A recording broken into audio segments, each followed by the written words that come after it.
Hello, everyone, and welcome to the Collector's Table Live. Hope everybody's feeling great today on this beautiful Sunday morning that Trey's got behind him there. It looks quite nice. How you guys feeling today? Good, man. Feeling real good, man. Feeling real Yeah, good. yeah, Well, okay. Well, let's go around the horn. Shane, how you doing, man? What's new? I'm good, man. I watched part one of WrestleMania last night with my boy. It was pretty good. Can't wait for part two tonight, and looking forward to a good show. And I got my boy Kevin joining us, so it's going to be a good time. What's up, Kevin, Kevin? what's up, brother? How you doing, man? Yeah, doing really good. Thanks for having me again, Adam. Appreciate Yeah, I Love appreciate that you. wall behind you, Kevin. it. Yeah, he's got such cool displays right there, man. Man, the Every time best. every time I see you on a show or somewhere, Kevin is like, you got some cool stuff in the background, man. So I Makes appreciate me a it. little sad in the pants. So we talked a few days ago when he sold his Transformers for more Star Wars. So I'm kind of torn. Uh, More Star Wars is always good, but less Transformers is always bad. So I'm kind of torn. hey, I make some bad life decisions from time to time. Yeah, I'm not gonna- We all do. We all do. that's cool, though, Shane. So you're watching. You said WrestleMania with your. Was it your son? Yeah, we're big time wrestling fans. We've watched wrestling together since he was 2 years old. I've been watching wrestling like consecutively since I was 9 or 10. Yeah. So like I'm a diehard. I watch AEW, WWE, watch all the SmackDowns and Raws and the Dynamites and most of the Rampages and all the pay-per-views. So yeah, I'm a huge wrestling fan. So I used to watch wrestling when I was a kid, and then I got on late night one day, and I came across something called ECW when I was a kid. oh yeah, yeah, I was like, this is totally not a kid like wrestling show. crazy. But I ECW. still watched it. I snuck away and I used to watch it. They used to use all kinds of like crazy, I don't know, man, like, the light bulbs and all kinds of crazy stuff. I was like, They were man, this is nuts. like, yeah.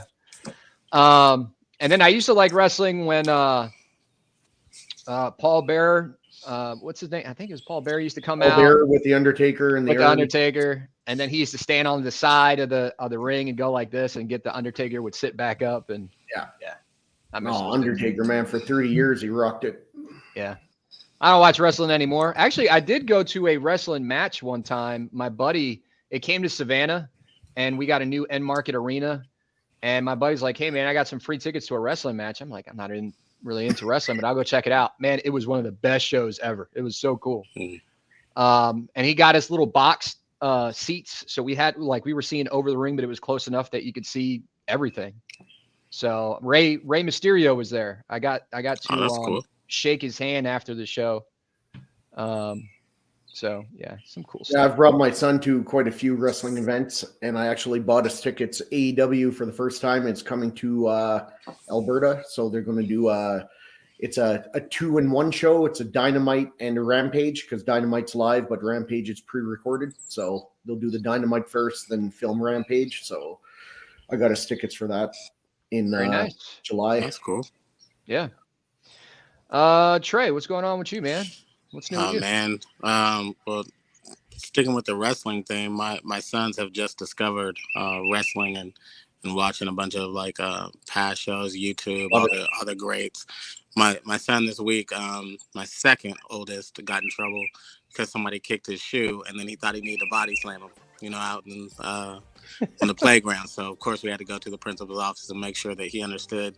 You don't get to do that. But other than that, man, it's baseball season, man. So I know I've got the Royals hat on, but it's Cardinals time. My wife's a big Cardinals fan, so we had to get season tickets for that.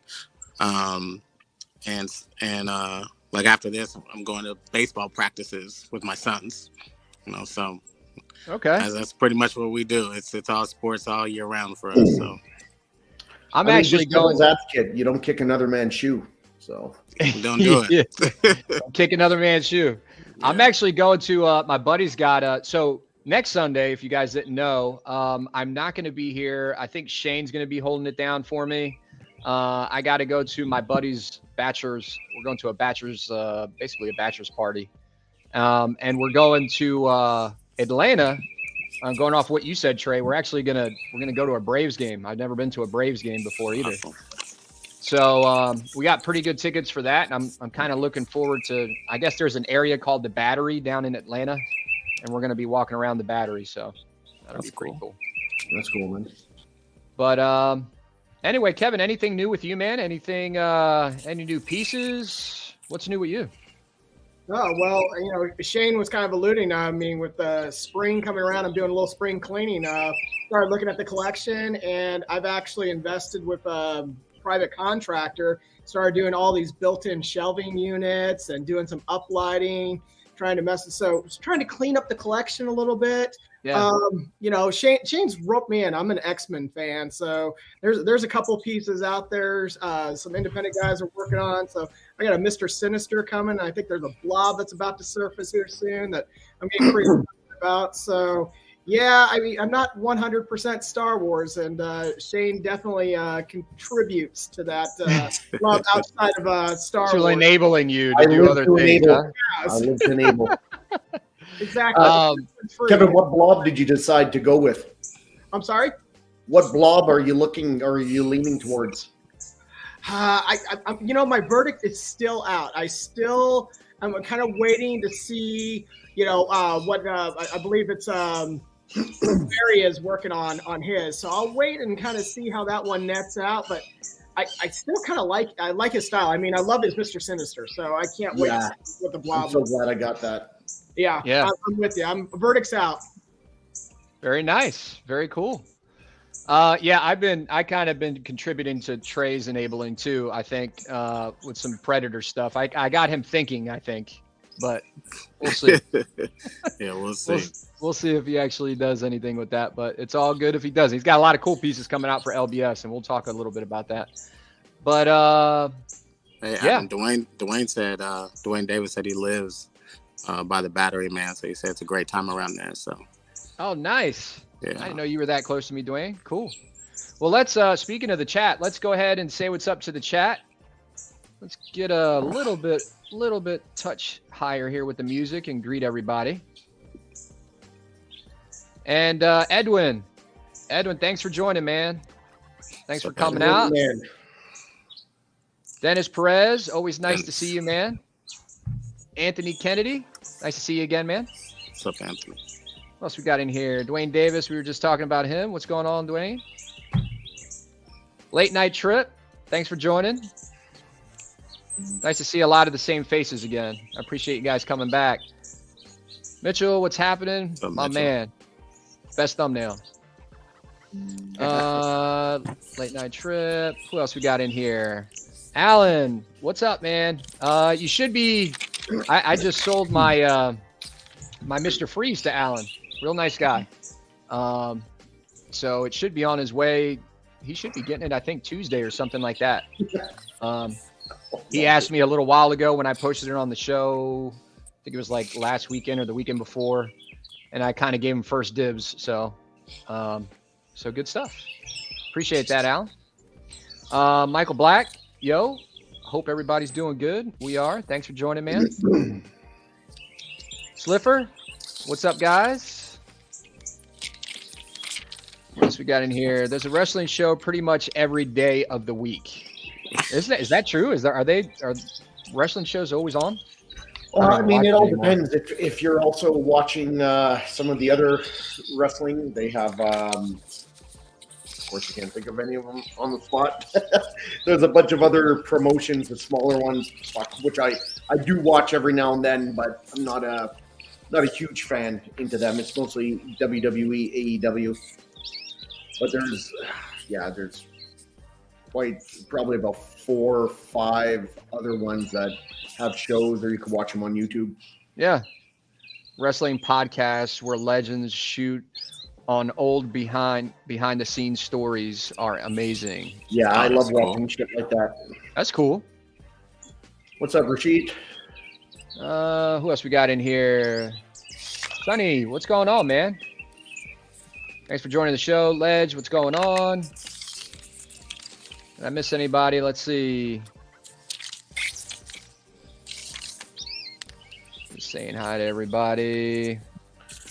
WWE's ruthless aggression eras. Yeah, they were crazy, man. They used to do crazy stuff, jumping off of like balconies through 4 tables, and it wasn't like those pre-broken tables like they were doing in WWE or WWF. Those things In were my like, opinion, nothing's ever going to top the Attitude Era back in the 90s and early 2000s, back when they had the Monday Night Wars going with the NWO and DX. Nothing's ever going to top that, but it is what it is. Edwin, I think he's talking about where are you talking about? In California, or are you talking about in Puerto Rico, Edwin? I know you live in Puerto Rico. He said 3 things that they love here: baseball, boxing, and wrestling. Baseball I could do without. I've been to baseball games. It's fun. But watching it on TV, I can't do it. I heard a statistic that in like a 2.5, 3 hour baseball game, there's actually less than 12 minutes of actual gameplay. Just put it in perspective of how slow of a game it is. I can't do it. It's too slow. Actually, are you talking about from baseball? You're talking about baseball.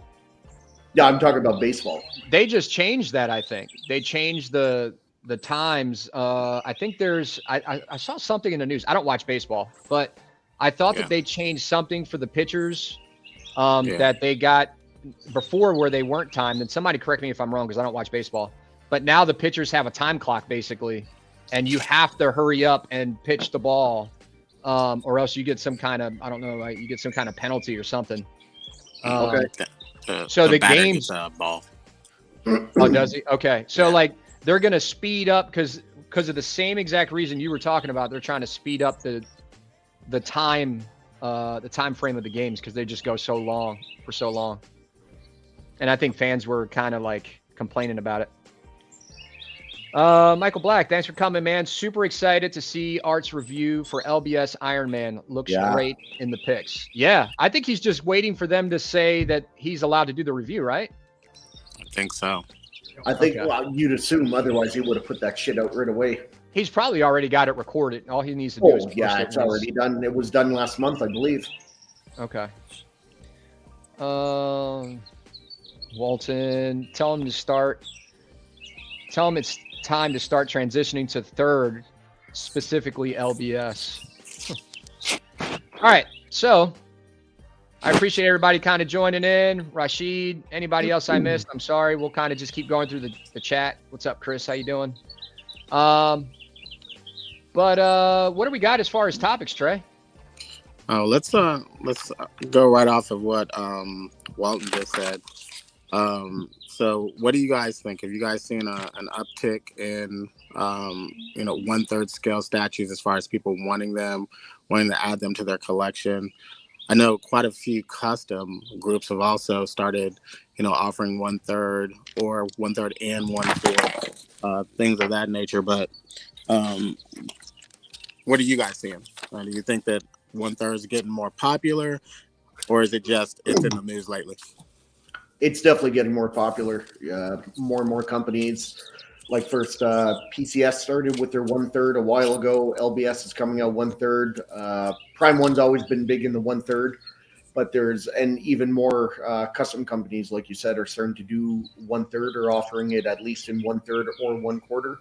So it's definitely becoming more popular. Is it becoming the most dominant scale? No, because it's so big, takes up so much space, so much more expensive, but it's definitely more popular than it was, say, 3 years ago. No doubt. Yeah, I would say that 1/3 is definitely more popular. What's making it more popular? I don't know. Maybe it's not particularly this channel, but maybe it's other channels and guys that do reviews. And I know a lot of times when I see stuff on Art's channel and I'm like, man, I really like that. It almost makes you want to pre-order stuff. So like, I would imagine that people are influenced by the stuff that they see. And once you get a 3rd scale piece in person too, it's kind of like, wow. Cause I got 3rd scale pieces right next to, well, not right next to, but like near my 1/4 scale. And there's a significant difference. I mean, they're big, they're huge. And, but not to take anything away from 1/4 scale. I love 1/4 scale too. They're just 2 different price ranges, but honestly, quarter scale statues are starting to become the price of third scale statues in some cases. And then you'll see third scale becoming the price of half scale. Yeah. Prime ones. I mean, look at fucking J&D. Yeah. $3,000 for 1/3 scale. Look at Prime 1 with their Predator statues pushing $4,000 now. When the fuck does it end? I could buy a Honda Civic for the price of a Predator statue. Yeah. Yeah. I mean, you're right. You're absolutely right. I was kind of disappointed when I saw the City Hunter, and it was, you know, it was more money than the Jungle. And I was like, come on, man. I mean, it's basically the same thing as far as like, I don't want to say the same thing. A lot of it, as far as the height, you know, not the City Hunter, excuse me, the Berserker. The Berserker is 40 inches. So he's a couple inches taller than him. But, you know, is it worth $700 more or $500 more? It's like crazy, man. Crazy. I'll give you an example. Actually, we were talking about this. I was talking about this before the show with Shane, and I'll pull it up. And this is just a bus, right? I actually got this on pre-order. This is the actual bus. So this bus, I don't know if you guys have probably seen this around in the statue groups. This bus is going for like $900, man. Basically $1,000, right? Let's just say $900, close to $1,000. I really, really like it, but I don't know if I'm going to keep it. And it's not because I can't get it. It's just because it's $900 for a bus. Now you get like the whole stand and everything. And really, I don't want the whole stand. I just want the portrait. So I got to spend $1,000 to get this portrait, which I believe should have just came with the Jungle Hunter because he was known for this portrait. How many portraits do you have currently for your Jungle Hunter in hand? 3, 4? I got 4. Do you really need 5? Like, how many times are you going to swap out portraits? Like daily? No, I would do it. That's a good question. I just did it. If you notice, I had the other portrait for the last like 3 lives, and I put this one just because I wanted to switch it up. Blow yourself. Yeah. Sorry, here, like I'll do it. You see that portrait? Yes. I had the other open mouth portrait for the last couple lives, and I was like, I just want to switch it up. So I switched it out. I think it was like last night. So yeah, I like to switch it up. I know a lot of people don't like going back into boxes and switching stuff up and stuff like that, but let me go back. I tell you, yeah, I really like it when the 1/3s give you those separate little displays so you can show all the different portraits.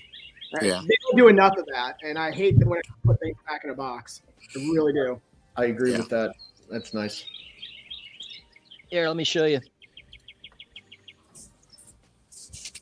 Like this, I like when they come with these stands. Yeah, exactly. Exactly. That's beautiful. This is cool to me. You know what I mean? This is cool. Now that let me put this down because this is actually really heavy for the size, but for that portrait that I was just showing you guys, let me go back to it. Like, I love this thing. I freaking love it. And it comes with like a whole, you know, you get the, you got his plasma cannon and it lights up. All right. I already have that on my Jungle Hunter. All right. So I don't really need that. It comes with the Medi pack, which is cool. And it opens up and everything. Just like when he was in the movies and he was working on himself. So that was cool. And that's the whole bus. Now, the whole bus, I think this is about 14 inches. Correct me if I'm wrong, but I think it's about 14 inches with this whole bus stand, right? When you switch it out on the statue behind me, you don't switch out this whole section. You're just taking the portrait off and you're putting it on the statue. Mm-hmm. You're not taking this whole, a lot of people were thinking, well, this comes off the base and you plug it into your statue. No, it's just this portrait that comes off. So I got a question for you, Adam. Now, actually, you could take this off, and you could take this off. You could put that on. So, but I don't. This whole piece is not going to go on. Go ahead, Shane. If they gave you just the portrait and not the stand, and instead of $900, it was $500 for $550, would you prefer that, or do you want it with the stand and pay the extra? It was still that's still overpriced for me for a portrait, man. Well, I it mean, is overpriced, but it's Prime One. Everything they do is overpriced. I mean, if it was $500 for just the portrait, I would probably be like, "This is such bullshit," but I'd probably still buy it. But you buy it anyway, and that's why I'd probably, $500. you're right, and I get it, and it's just like it's frustrating sometimes. They don't care about anger; they care about money. You Yeah, could be and- pissed off all you want as long as you're paying for it. as long as you're paying for it. As long That's as right. you're cursing all the way to the checkout line, they don't. Give a Yeah. fuck. Yeah. So I don't know. I don't know if I'm going to keep this, what I'm going to do with it. I love Predator, but I just feel like, you know, we were talking about the whole reason why I'm talking about this right now is we were talking about third scale. Is third scale, you know, third scale prices are going up. This is a bus. It's $1,000. You know what I mean? So I don't know. That $1,000 could go towards my City Hunter Predator that I want to get. Yeah, You man. know? It's almost a third of it. Right. Right. And that's crazy to me. Like that's crazy to me. That's pretty much a quarter scale statue. Now I get it. This is it is a quarter scale. It is a quarter scale statue because it's 14. I think it's around 14 inches high, and it's really cool. But it's just I don't think they did that the right way. I think if they wanted to do it, they should have just did it on the little stand like I just showed you guys with the portrait, and I would have been happy with it. But I know some Predator collectors or some people that don't want to get like the entire Predator. They want like a bust. I get that. So.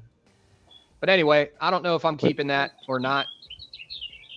We'll see. It seems like What's that? This is for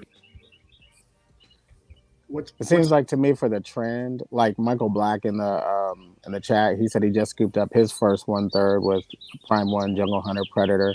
So that's a big, you know, start. That Mark guy, he said his first 1/3 with J&D is the Bale. You know, so you know, you've got so many people starting to dabble into it, and I just wonder, is that trend going to keep going? Because, you know, once you see a 1/3, it's almost hard not to love them and stick with that line. Yeah. With that scale.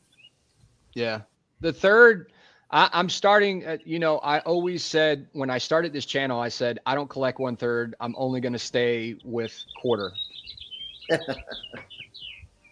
And now I'm collecting 1/3. So I don't know.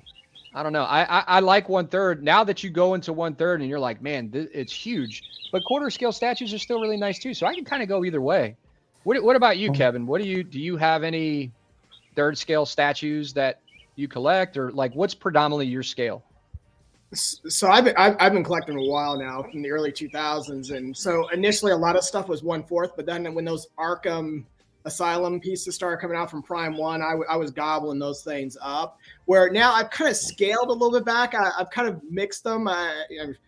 You know, sometimes I go, wow, that's a really cool piece. And to your guys' point, when you have like that 1/3 piece out there, you're now like at that museum level. When someone walks in that room, that is a statue. It is huge. It is prominent. And if you display it right, it's gorgeous. So I have a real hard time. I have to kind of pick and choose my battle from space logistics. But right now, if you were to look around my collection, it's mixed. It just kind of depends on how much I love the piece. And if I feel like that's the best representation of the character, it doesn't matter whether it's a 4th or a 3rd. It's coming into the collection. Yeah. I see that. Trey, friends don't let friends collect dolls. Down with J&D. I want to go back up to what's up, Crippler? I want to go back up to this comment real quick. Mitchell, I have the bus version. The value will go up, and it's the most sought after jungle face sculpt. I agree. I 100% agree. I just, you know, some guys don't. I can be like that. I can be to the point where it's like, okay, I just want to buy something because I really like it, and it's what I collect, so I got to get it. But there does have to be a line, and I have to remember that there has to be a line, because we'll just be anything that comes up, even in your line that you collect. It's almost like they could charge any price, and are you going to still buy it? Are you going to keep buying it just at any price that they give you? And it's like, Crippler, so I don't know. He likes it. He buys it regardless of the price. I know, and a lot of us do. A lot of us do. You know, there's nothing wrong with that if that's what you can afford and that's what you like. But it's all good. When I graduated college, man, well, right before I graduated college, I was working for a company named Shane Company, which sells diamonds, and I was their number one seller. But I used to tell people in front of their girlfriend, hey, if you want to actually get this diamond, go give blood. They'll pay you for it, so you can actually afford this diamond. Nowadays, man, you can. I mean, people can just go out and do DoorDash, man. People around here are making like $5,000 a month on DoorDash. So if you really want, the statues, and you don't want to have those limitations, get your ass in the car. Yeah. Go deliver some McDonald's or something to somebody and go make some money. Yeah, for real. You can create money nowadays. Yeah. Hey, Kevin. Yeah. What's C3PO? Yeah. Yeah.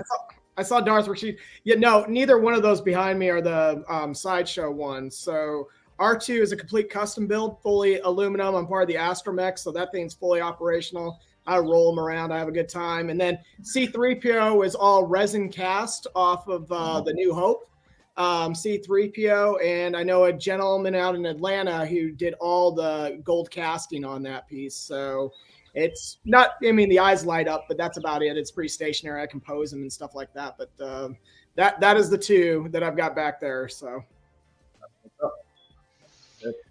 Very nice. All right, Trey, what's the next topic?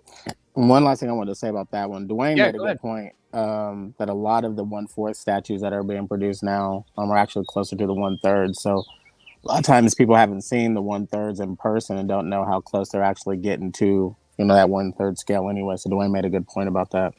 Yeah. Next topic. So what do you guys think about what's going on today? Everybody's starting to get that thrill. There's rumored characters, sneak peeks going on. The ESs are getting low. Do you think that we're entering into another or a new golden age of collecting right now, where everybody's going to be talking about the good old days, which is today? What do you guys think about that? So you're saying, say this again. You're saying basically you think as time goes on, we're going to be talking about like today is the better prices or the better whatever, and then in the future we're going to be talking about today's, just like pound for pound, like back in the sideshow days in the beginning, when say it was the Gladiator Hulk and Apocalypse, they were like $550 or something, like at that point everybody thought it was so high, but also everybody was having so much fun getting all the statues. It was the fun with it. Do you think that this is a new age of where statue companies are doing what collectors want, and is this turning into that time where everybody is going to talk about, like, oh, this was so much fun, we were able to get this? I mean, because now all the rare characters are coming out. It's not just the same old, and I think there's been so much hype and excitement. Do you think that this is like a type of golden age type time to collect? What do you guys think? I think so. I mean, I think as time goes on, we're gonna want certain things, and we're gonna look back at today, and we're gonna go, that it was awesome to collect back then because they had this come out and it was this price or whatever else. As far as prices, let's go with prices first. I think prices are going to continue to climb.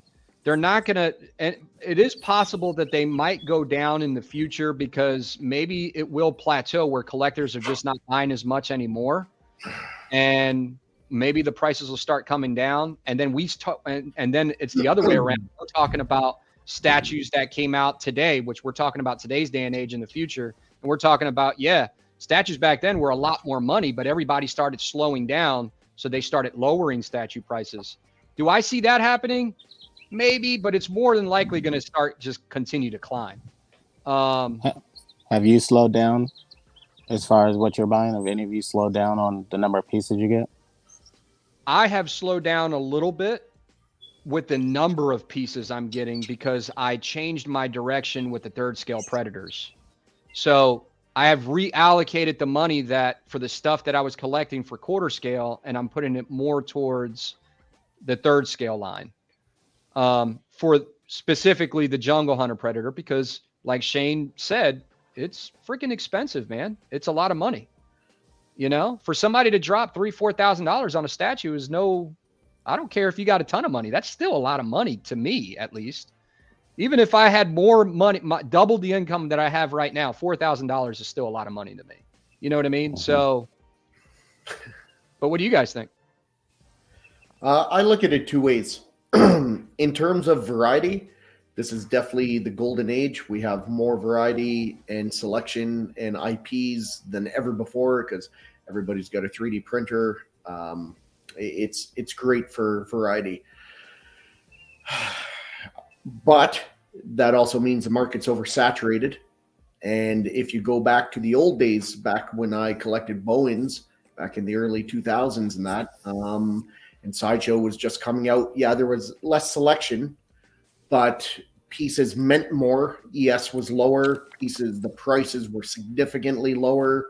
That's when it felt like collecting was more of a niche group and a really tight-knit group. And it just felt different back then. So I got kind of mixed feelings on it. It depends how you look at it.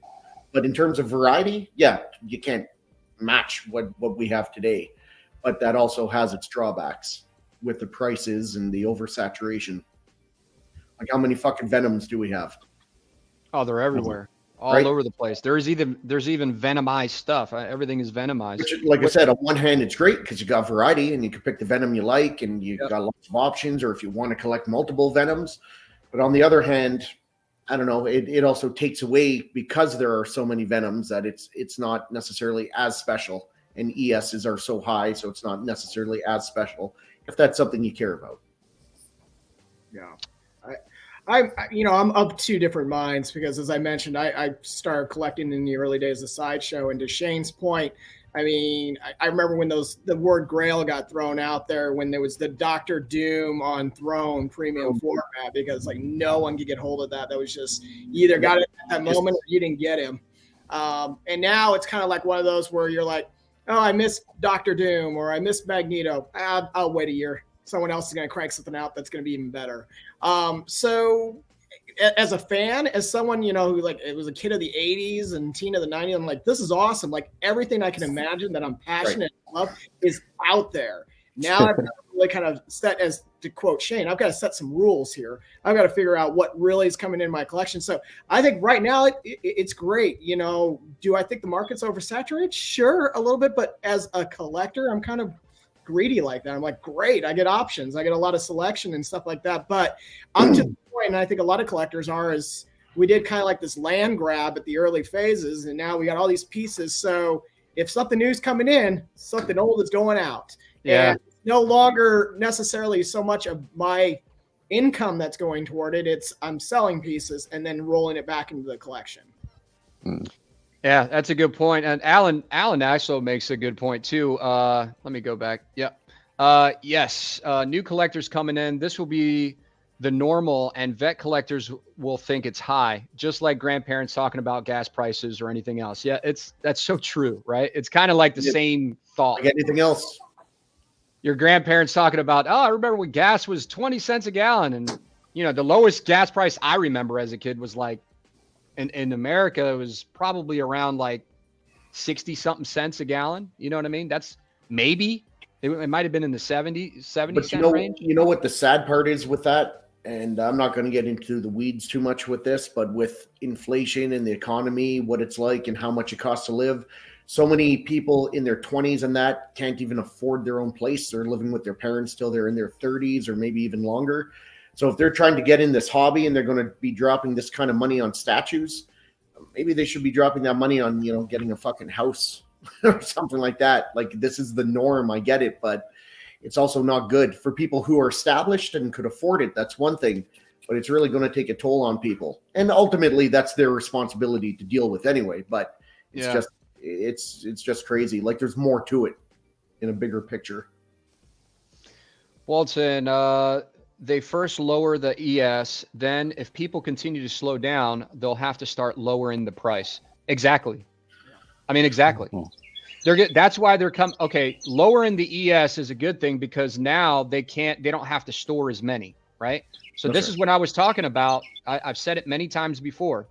You could still slowly start to raise your price and just make less and make the same amount of money that you were always making in the past.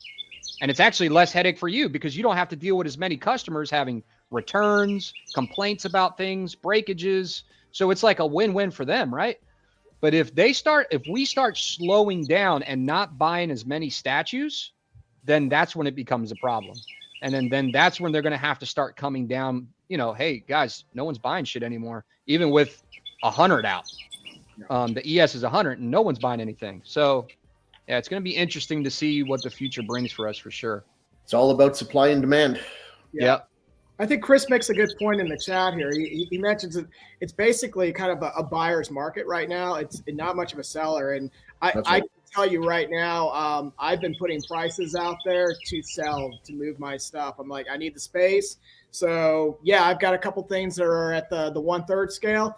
I'll get rid of them for $600-700. That's great. Go get them out. I need the space. But yeah, it's definitely right now. If you're in the market to buy, it's a good time to be a collector. Yeah, Chris, great time to be a collector with the variety. Advances in digital sculpting have made it possible for some impressive pieces. Great time to curate. Terrible time to be a seller. 100%, because I'm trying to sell sideshow statues right now and I'm losing my ass on them. Yeah, big time. Yep. I'm losing my ass on. And here's the thing, like, I knew that when I was going to buy a sideshow statue. Sideshow statues are awesome. I still like sideshows. I'll still continue to buy sideshow statues. But, you got to know when you buy that sideshow statue and it's got 3,000 ES and you try to sell it, you're not going to get retail for it. So I'm actually going to be talking about some of the statues I'm going to be selling, or I'm already selling on the show some more. I got some price adjustments, but we'll cover that a little bit later. So Adam, on that note, so the sideshow statues that are coming out right now, that have, say, the low ES, does that make it more attractive to you because of what you're saying is your issue right now, trying to sell a sideshow statue with a 3,000 ES? Does it make it more attractive to you and feel like you're getting more value as far as maybe keeping, what you paid for it if you ever have to sell a new statue in the future? For me, yes. I think as a collector, we all like, I don't want to say all, I don't want to answer for everybody because a lot of people don't care about ES, believe it or not. I don't want to say all, but some people don't care about ES. For me, if I was going to buy a statue and I really liked it, that ES number might help me push me over the edge. If I really liked it anyway and it had a high ES, I might still buy it. I don't know. But I just know that with them lowering the ESs, that statue, the probability of that statue going for a higher price, not a lower price of like the other statues that got an ES of 3,000, the probability of you getting your money back is a lot higher, I would say. Obviously, I think that's a pretty obvious statement, but pretty basic. Yeah. So I don't know. I mean, it just depends on the piece. If it's something I really like, I don't care. I might not care what the ES is. I'll just buy it. Like if they come out with a third scale Spawn and they made 20,000 of them, I'm buying it. I don't care. It's Spawn. I love Spawn. You know what I mean? So yeah, if that answers your question. Yeah. For me, I think this is my favorite time collecting since, and I brought this up before, since I got the sideshow Thanos on the throne, when I had to hurry up and get it within that first 5-7 minutes, whatever it was, to get it. But this is a golden age for me because it makes me feel like when I was younger, you buy a toy, you're always looking at the back of the box or whatever, looking at all the other things that are going to be coming in the future. You get to plan. You get to try to decide what's going to make the cut, what's not. Money is always not a factor. But the fact that we have such a variety, like you said in the chat, this is way too much fun for me. There's so many companies out here doing things, and now they're going to be pressed even further to make rare, really good sculpts with detail. Like, I love it. I couldn't be having more fun right now. Yeah. This is my golden age right here. So I'm having fun. This is a big time. This is a big time for you, Trey, because you got a bunch of LBS stuff that's coming out. This is like heaven for you, I would imagine. You know what I mean? So you got to be like a kid at Christmas Eve, man, just waiting. Yeah. LBS, even like gosh, that Superman that is coming out by Penguin, that life size bust. I mean, my God, did you see that thing? Cool. So having so many things, busts, even 1/4 scale, the 10th Iron Studios crap is like amazing. Like this, whatever scale you are in, they've got something for you right now. At your price point, so I'm having too much fun. And that's the big advantage of collecting today, Vice 15, 20 years ago, is the variety. That's a huge advantage. Disadvantage is the price and oversaturation. Walter made a comment here. I thought Bowens had SS level ES. So some Bowen statues did have in the hundreds, like 400, 300, 500.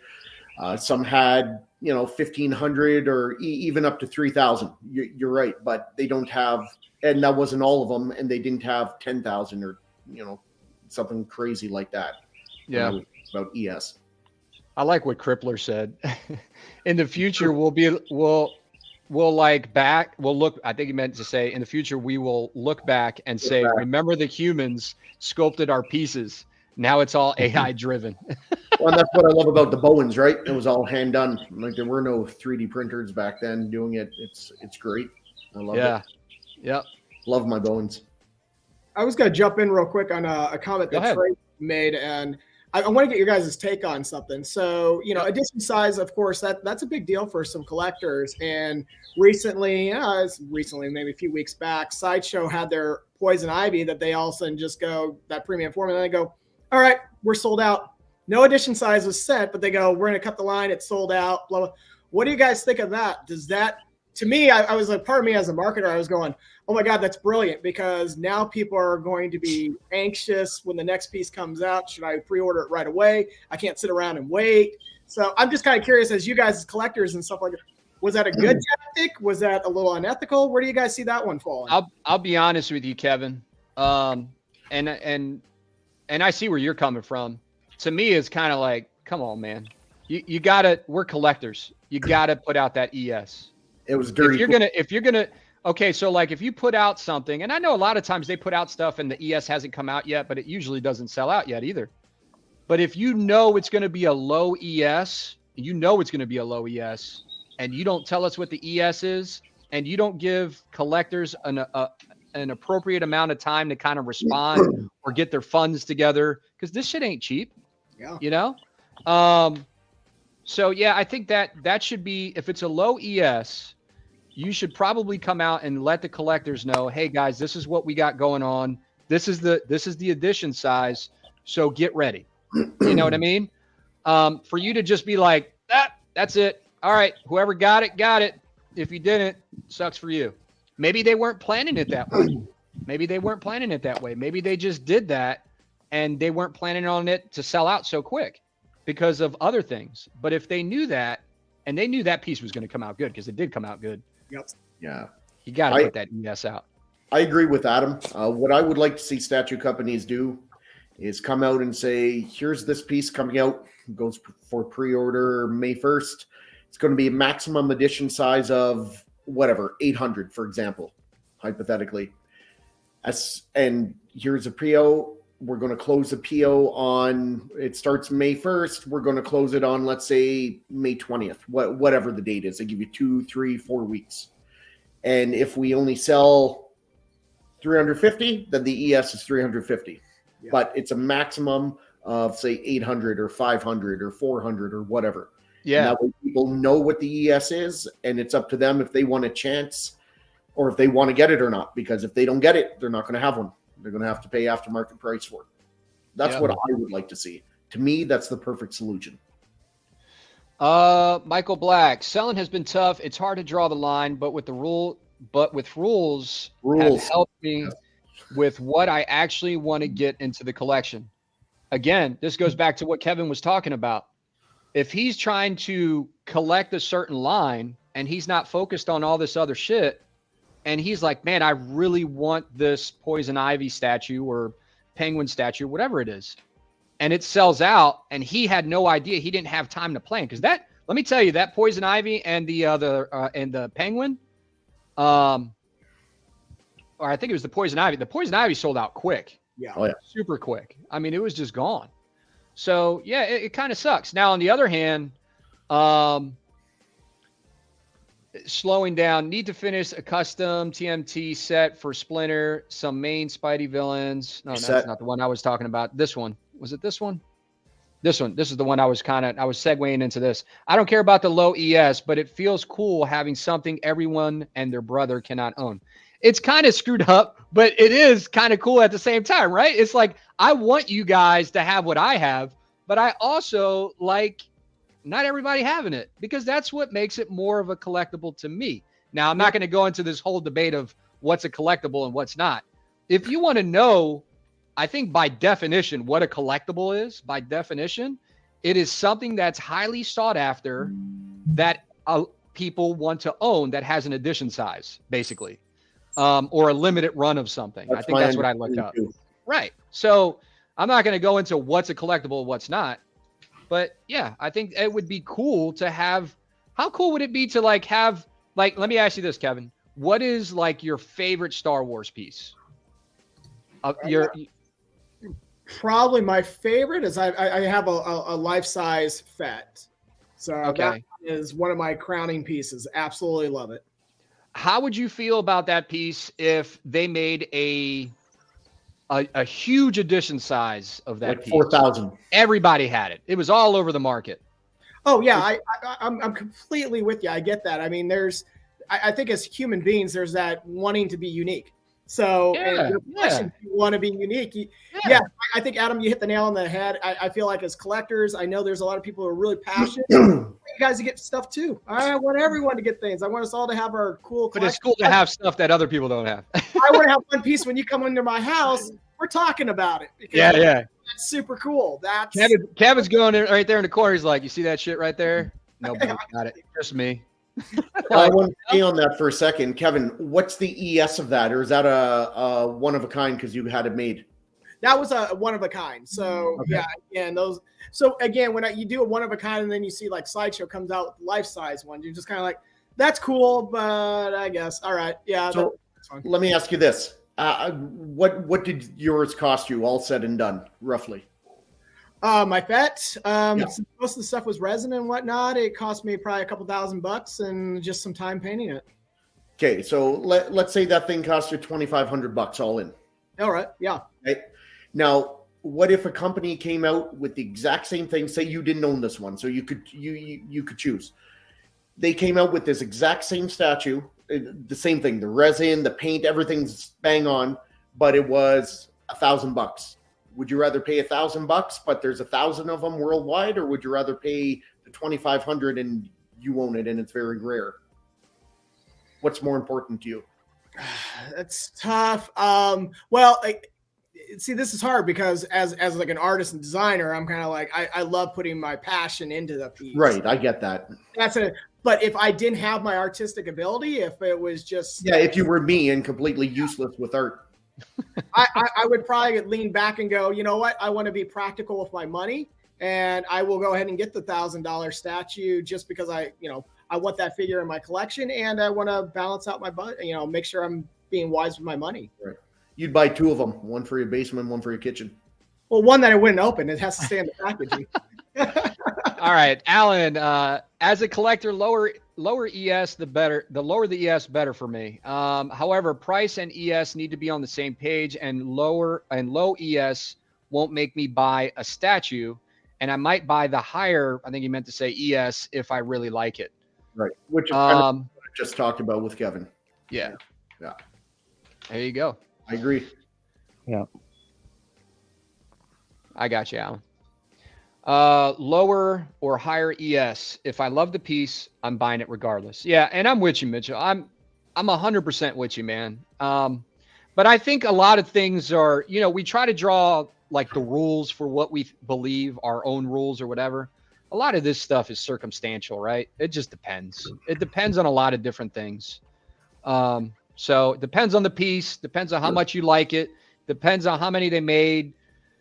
It could depend on so many different things. Depend on the pose, you know what I mean? It's like, I'm not buying that, even though it's got a low ES and it's a character I like. I hate the pose. I'm not buying it. So So many You things know, I go got a into good it. example for that. Galvatron went up for PO a few days ago, and I thought the price was going to be, I think I said $1,750 for the price, and I think it ended up being like $1,850 or something. I was close. I was within $200.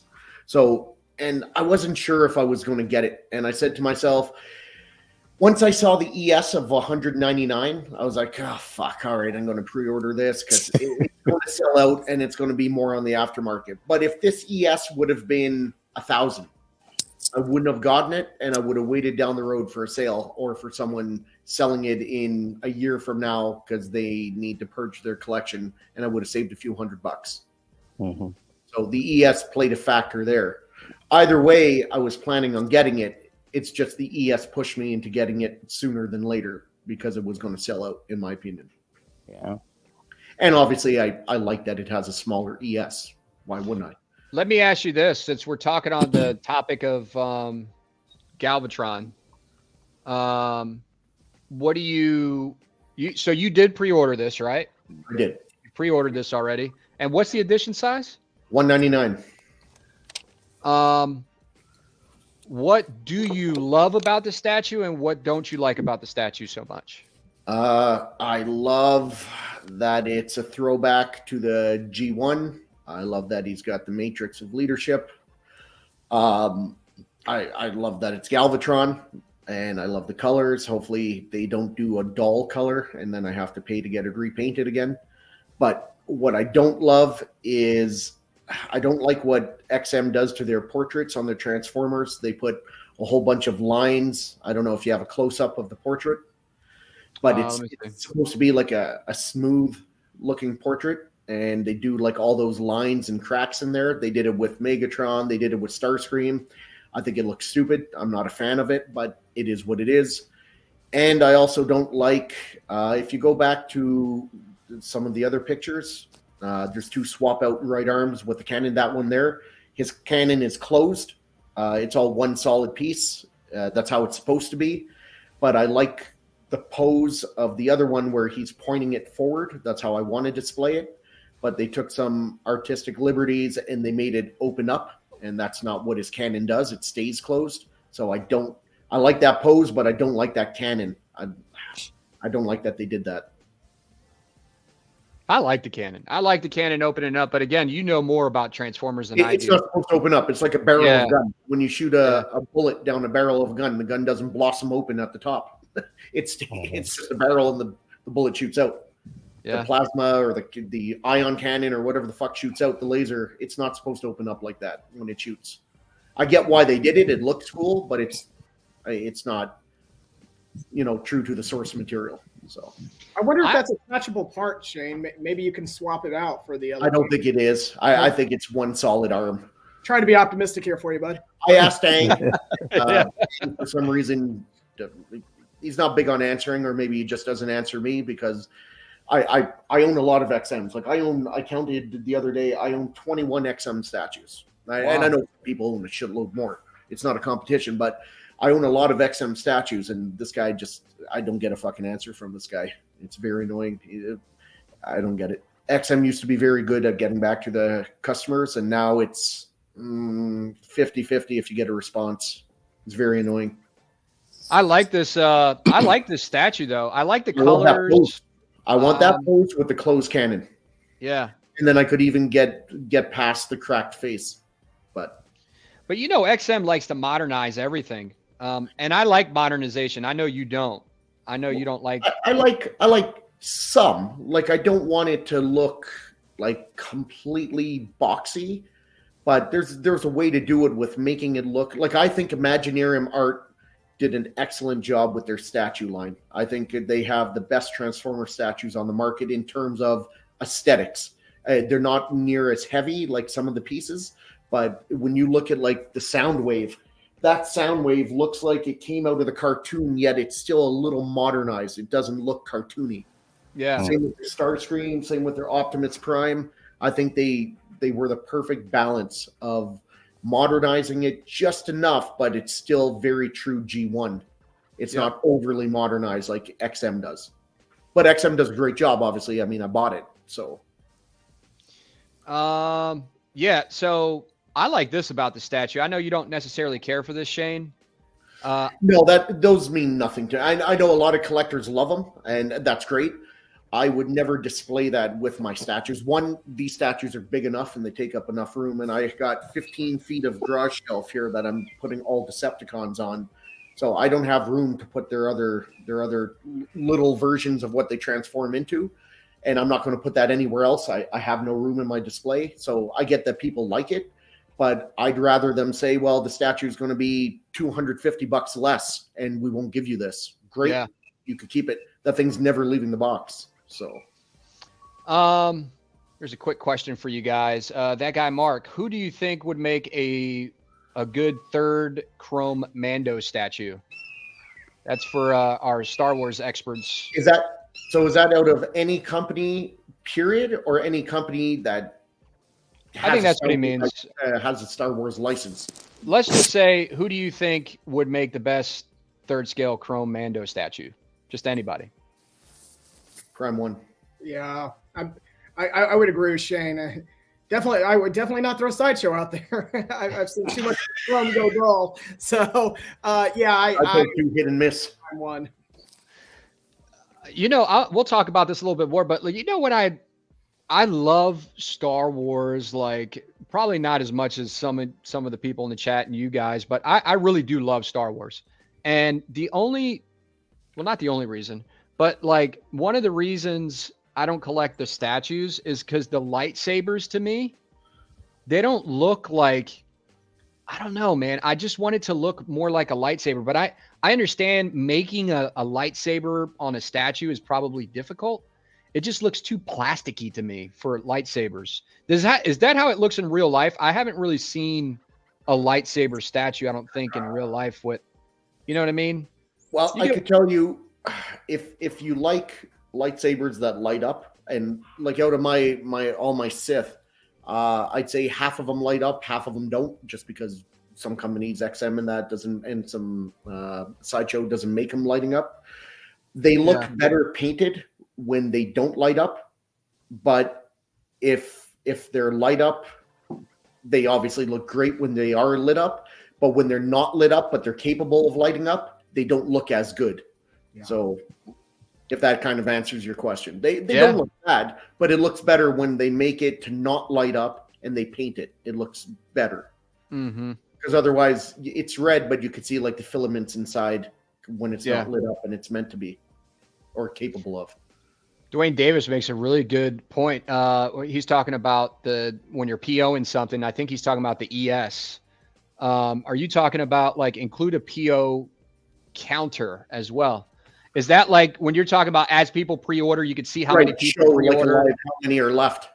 Yeah. Yeah, that's a great idea. And that would go perfect with my idea of what companies should do when they put a piece up for PO. Well, I think that live counter thing could either hurt you or help you. I think if you have a high ES and you have that little counter and that shit ain't moving, and it could influence other people to be like, man, nobody's buying this. I'm not buying it either. But if you got a low ES, I think that would work on a low ES one because you could see the counter going. You know what I mean? People are going to be more drawn to that low ES anyway.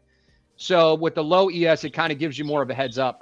If it's a higher ES, I would say, yeah, just don't do a PO counter. But if like what Kevin was talking about and it sold out so quick, it would be nice to have that PO counter. I never even thought of that. It's a good idea. I just want to read what Crippler says here. Yeah, go ahead. Built a little different, just like the J&D boys. If I had a rare piece that I love, I would wish that there was more available for other peeps to get some joy as I do. Cheesy as fuck, but true. Hey, that's fair, man. I mean, there's no wrong answer.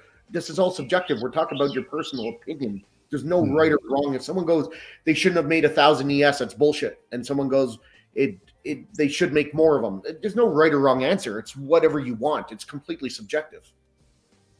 Yep.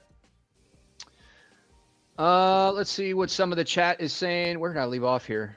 I don't know. Between you and me, we're both doing it. So do you want me to just let you do it or what? It doesn't matter. It doesn't matter. It's all good. I just want to show some love to the guys in the chat and make sure that we're getting their opinions too. I think I stopped around that Mando one.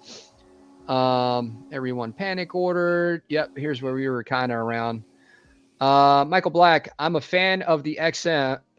I'm a fan of the way XM does their stuff by limiting it to a 999, but we'll also have lower ES if it isn't ordered as much in the beginning.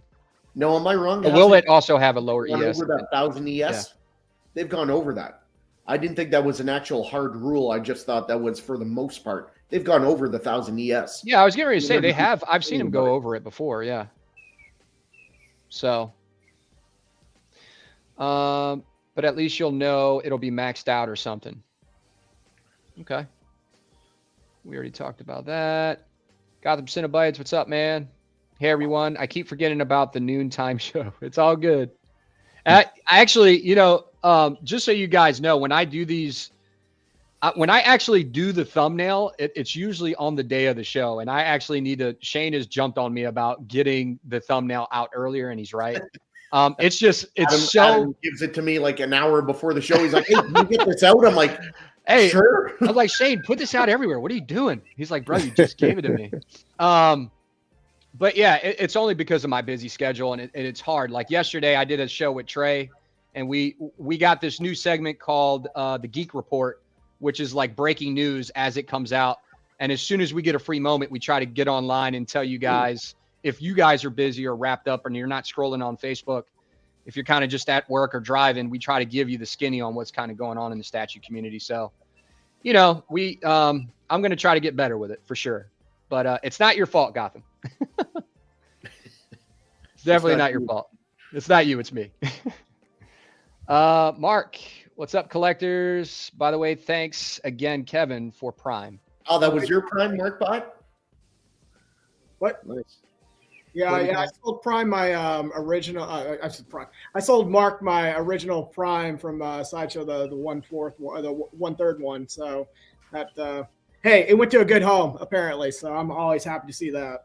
Oh yeah, Mark's a good fellow Transformer collector. Gotham Cinnabites. I never look at ES, but if it's low, I may pre-order it quicker. For me, it's not the most important thing. If I like it, I like it. Number doesn't matter. Amen. And I'm kind of in that boat too. If I see a piece I really like, I'm coming to a real end of my collecting in terms of like very selective what pieces I need. I know what pieces I'm looking for exactly to finish out my collection.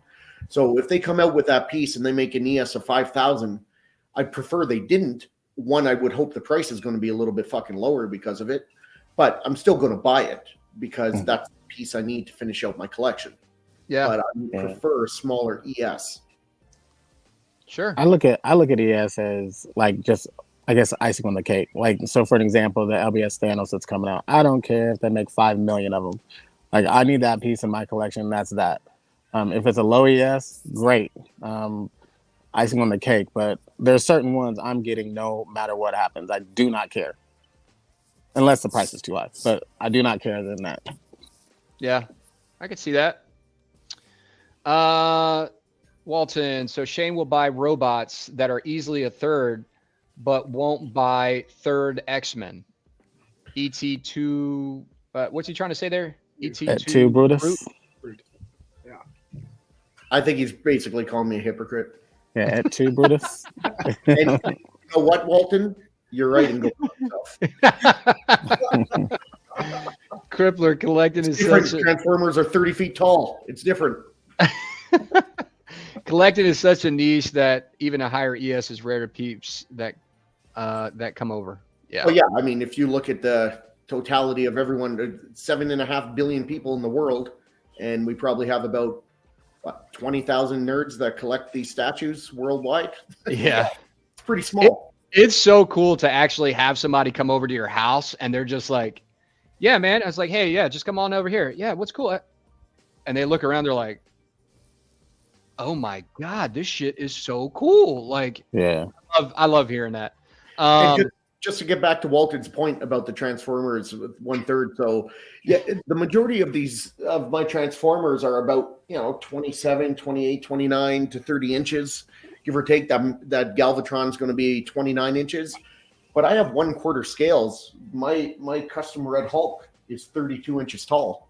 My Serpentor 1/4 scale is 32 inches tall. My Juggernaut is 28 inches tall. The Vulture up there is like 31 inches tall. It's not that 1/4 scale statues are all 20 inches or less. There are some big ones. So I do have a couple 1/3 scales, like my Prime 1 Spider or Superman. So that's just the scale. It's just when I get to Prime 1, the bases are so big. If I go 1/3 scale, I'd have a lot less statues, and I like to finish certain lines or put certain ones together that I'd rather have more than bigger. I'm just trying to see some of the statues you got back there, man. It looks cool. I got to do a room tour. I keep saying the problem with a room tour is this. I wouldn't say I'm a perfectionist, but I like my stuff to be good, and it's always looking good, at least in my opinion. But I'm always like, well, you know what? I'm just going to wait till this one piece comes in because it's really going to make that line or that display look a little more finalized and a little bit better. So I'll wait till that comes in, and then that'll come in, and I'll put it in. But maybe I should do a room tour now. And I keep getting people hitting me up to do a room tour. And then just I'm do a room tour. Like, what? In 2 months from now, this one piece is coming in. Maybe I'll just wait till that comes in, and it just snowballs. And then I still haven't done a room tour. Just do like I did my room tour. I had like racks. I had, if anybody saw my room tour that I did on my channel, I had nothing but racks in an empty room, and I had like 2 or 3 statues up. And it was just because I was giving people an update on what I'm doing. You can always do it like that. You could be like, all right, this is my room tour. I'm kind of still working on it. It's I also kind of like always joke with Mike. I said, Mikey, I'll do my room tour when you finally do yours, because he's been saying he's going to do. I don't say I'm going to do a room tour. He's been saying he's going to do a room tour for so long. So when he does, I'll do mine. Yeah. Yeah. Where were we? Walton, still they're messing with it less than the Marvel statues they make. They dicked with Nightcrawler too much for me to continue to go down the XM path. All right. Let's see. Everything with modernization and moderation, Adam. XM is going overboard and don't know when to hold back anymore.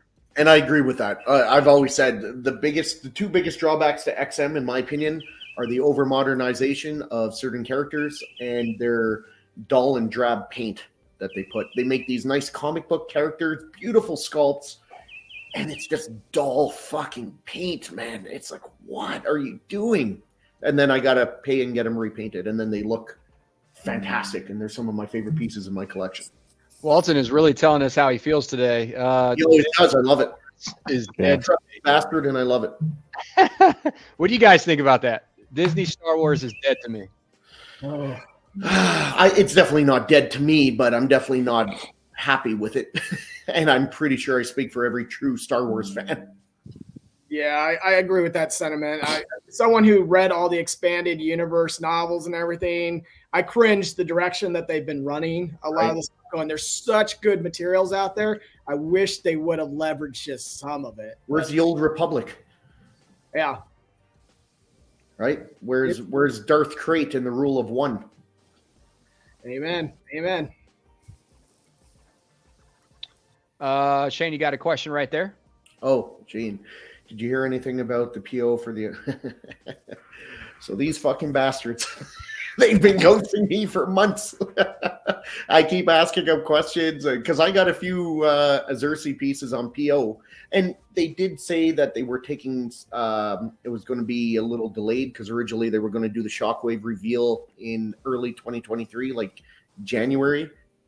And then they put out a statement in January saying that it's getting pushed back and they got some things they're working on. And that's fine, but at least answer me when I send you a message. You know, I'm just like, hey, any word on this or, you know, whatever. But no, they're not replying. So it seems like they've gone XM here. They're just not replying anymore. Again, maybe it's just me. Ledge, what do you mean? I want a low stock warning. They usually do. Are you talking about on like all the statue company websites? They usually do have a low stock warning. So I'm just kind of curious. He means like if it's going up for PO, what we talked about before. Okay. I don't know. I'm not sure. Yeah, I'm not sure. Because I know you get a low stock warning once something's actually low stock. And when you get a low stock warning even if it's not low stock sometimes. So Sideshow likes to do that too. Yeah, I was gonna say a true low stock. A true low stock. That's where that counter would be. It would make it more transparent. If you had that little counter, in the top right-hand corner of the screen, and it said 5 left, 4 left, 3 left. You know what I mean? Like, I would like that. But Kevin, did you get a chance to answer? Do you think the Disney is doing terrible things with Star Wars or what? Yeah, I mean, I like I said, I've read the expanded universe, so that's great. I see such good material out there, and they're just not leveraging. I think I subscribe to Disney's kind of surrounded by too many suits who aren't as passionate about it. If you hand it over, I think the material gets a little bit better. There's some stuff that Disney's done that I've enjoyed. I've enjoyed a lot of the Mandalorian stuff. So I just kind of sit back, and I know a few things will stick, but a lot hasn't been lately. So I see where Walton's coming from, and I definitely am aligned with what he's saying. Yeah, I watched The Mandalorian with my kids, and we love watching it together as a family. But I also agree with Shane when he was bringing up stuff like they made Grogu basically to bring families together. But it's like for grown guys. Yeah, for us. Like if we want, I like kind of like, all right, it's kind of like the Batmans. When the Batman movies came out, you had a whole bunch of cool Batmans. They were kind of a little cheesier. And then you had the Dark Knight come out. And it was like more gritty and it was dark and it was real. Like if Batman was real, this is how he would really be. If Joker was real, this is how he would really look. So I like that kind of take on stuff. And I feel like sometimes when they make these shows or movies and you got all these investors involved, the storyline gets diluted somewhere and it starts going off into areas that it shouldn't go off into. But like Kevin, you're a big Star Wars guy like me. How amazing would it be if they made a trilogy movie of the Yuuzhan Vong War? Oh, yeah. How insane would that fucking be? Those books were amazing. Yeah, but that would, again, that is, they would have to do some level of marketing because a lot of people would be like, what? But yeah. And I realize it's legends and it's not, I get that, but how amazing would that be? Like, I bet you there's tons of people who don't even know who the fuck the Yuuzhan Vong are. Yep, exactly. And that, I was kind of hoping maybe at some point we'd get out there, we'd kind of expand out past the outer rim and start having some fun. Right? I mean, there's more to the universe. Yep. Real quick, guys, I want to say I want to see our buddy Crippler on his way. He's going to have spend some day with the fam.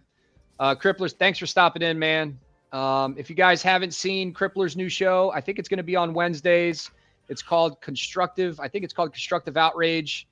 And I know Shane's part of that. 9 p.m. Eastern Standard Time? Yep. Eastern Standard Time on Wednesdays. So and there is no holding back.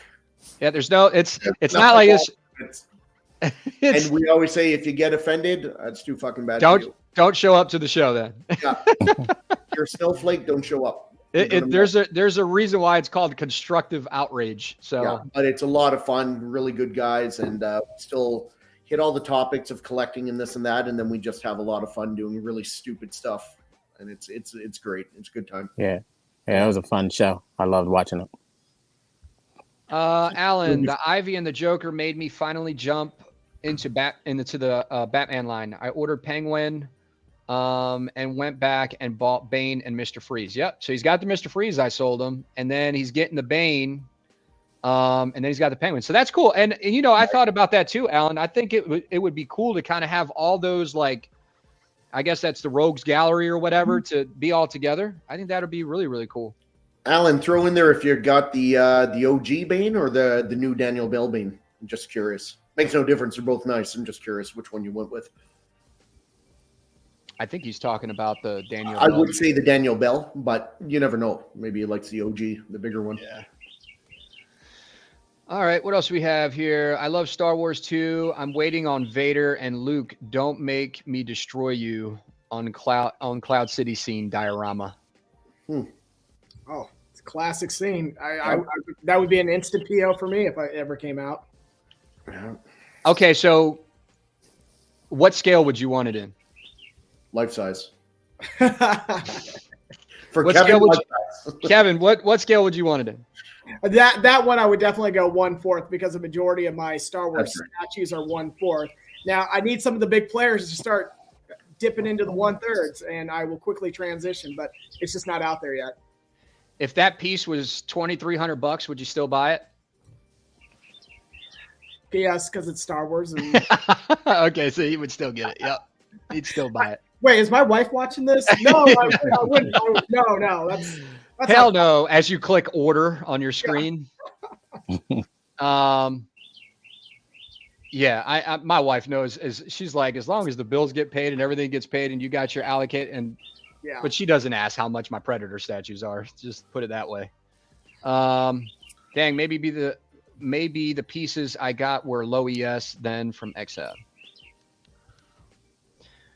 All right, so Trey, what else do we got in the topic list, man? Anything else? Hey, man. I think we're good. I think it's time to jump in those pictures because there's a lot of things we're going to talk about with the pictures. Okay. All right, let's do that. I just kind of threw some stuff in here, guys. 100%. Let's see.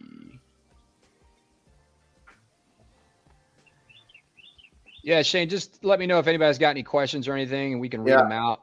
I'd like to. Sounds like she has been exiled from the Transformer community. All right, so guys, I know this is not stuff that we collect. I just thought this was cool. I loved Fantasia as a kid. I had it on VHS. I watched it 1,000 times. And I don't know if you guys ever saw Fantasia when you were a kid. Oh, yeah, back in the day, of course. But, you know, you got the little scene up there where he's like doing the whole musical thing and the water's going and all the different colors. So I saw this and it was a little nostalgic for me. So I thought it was cool. So anyway, yeah. I know, Walton. I saw this. I don't know too much about Eve. What is this? Evangelion or something like that. I don't collect this, but I thought it was kind of cool to see. I think it looks cool.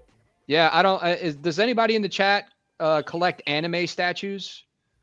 Some anime statues that I would like to collect. I see a really, like in our group, in our Facebook group.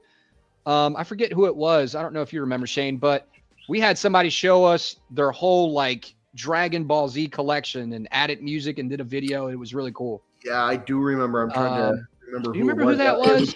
Cool. I'd like to give the shout out to whoever that was. That was it was really cool looking. It had a whole bunch of lights, and it seems like the anime statues are considerably more affordable than like a lot of the stuff that I collect. You know what I mean? Oh, and Mike bought that life size. I almost said Grogu. What's his name? Dragon Ball Z. You know, Goku, right? No, Goku. Goku, that's it. Yeah. Fucking Grogu, piece of shit in my head. Goku. And it's only like 5'5" or something, but it's beautiful and it lights up. And he paid $2,000 for life size. But why? Why is that so much? I don't know, but I'm not an anime guy, but I'll tell you some of the most beautiful, aesthetically pleasing statues with the light ups and the colors are anime. Like I love looking at them. I don't know who any of them are, but they're awesome to look at. I love them. Yeah. Hey, Ryan, I think, Adam, I was going to say it's Ryan Mistack, I believe, has had that Dragon Ball Z stuff. It's phenomenal. Yes, Ryan's collection is. Yeah. Okay. So that's Ryan. That big shout out to Ryan, man. That was a cool video. Thank you for sharing with the community. I know he put it in a couple different statue groups. So that was cool, man. I think you got a cool setup. As far as this piece, you know, not something I collect. I know the show is pretty popular. I think they're just basically like gigantic robots in cities that fight monsters or something. But so it's like Pacific Rim. Yeah, kind of, yeah. I think so. And I guess from what you're saying. Yep. Now, I don't know why he's transforming into like he's got like this transformation into like a human kind of anatomy there. But anyway, looks like he's beating the crap out of whatever's laying over, slumped over, like almost dead. I don't know if you guys can see that right there. Is that a human arm he has on that switch out? Yeah, that's what I was saying. I don't know the storyline. I know it's an anime, but I didn't know that. And he's got a monster arm. Yeah, I didn't know how that worked. That's But crazy. I liked it, and I wanted to share it. Yeah. All right, so moving on to the Zack Snyder's Justice League Superman, the black suited version. There we go. What do you guys think about this? I think it looks great. I love the concept. I love the base. I love that you can push the key in. Everything about it is great. Man, that's going to take so much space. But everything about it's great, except the portrait. The likeness is way off. You think so? It's not off enough where you don't know who the hell it's supposed to be. But the likeness is probably 70%-ish. Really? For $4,500, I expect 98%. I kind of think it looks like him. Am I the odd guy out? Yes. I think it looks like him. Yes, you were. I don't know, Shane. This would be a solid pass for me just because it doesn't come with the baby Superman in the base. I mean, Oh, that creepy. You want that little silicone baby? Of course. It's so creepy. And they had to make it silicone too, so it's squishy. Shane, this looks like him, man. You don't think this looks like him? Put up the picture I sent you, the comparison picture, and then you tell me it looks like him. 6 buying this statue. It doesn't look like him there. It does not look like him angle. That angle, there's a couple angles it looks more like him, but overall, again, you can look at it and you know who it's supposed to be, but it is not even close to being like 100% of Henry Cavill. Yeah, like I can see it in these pictures. It's not. I think you're right. Like yeah. the nose is way off. The face is too like thin. The chin right, is too thin.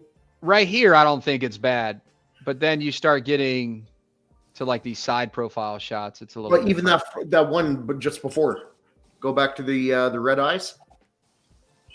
Man, that's not even. Come on, the hair is wrong. The nose is wrong. He doesn't have a pointy chin like that. Like that's. Wait till you see the side by side comparison. He's got a butt chin, doesn't he? Does he have a butt chin? Chin, yes, but it's not pointy. It's a little more wide.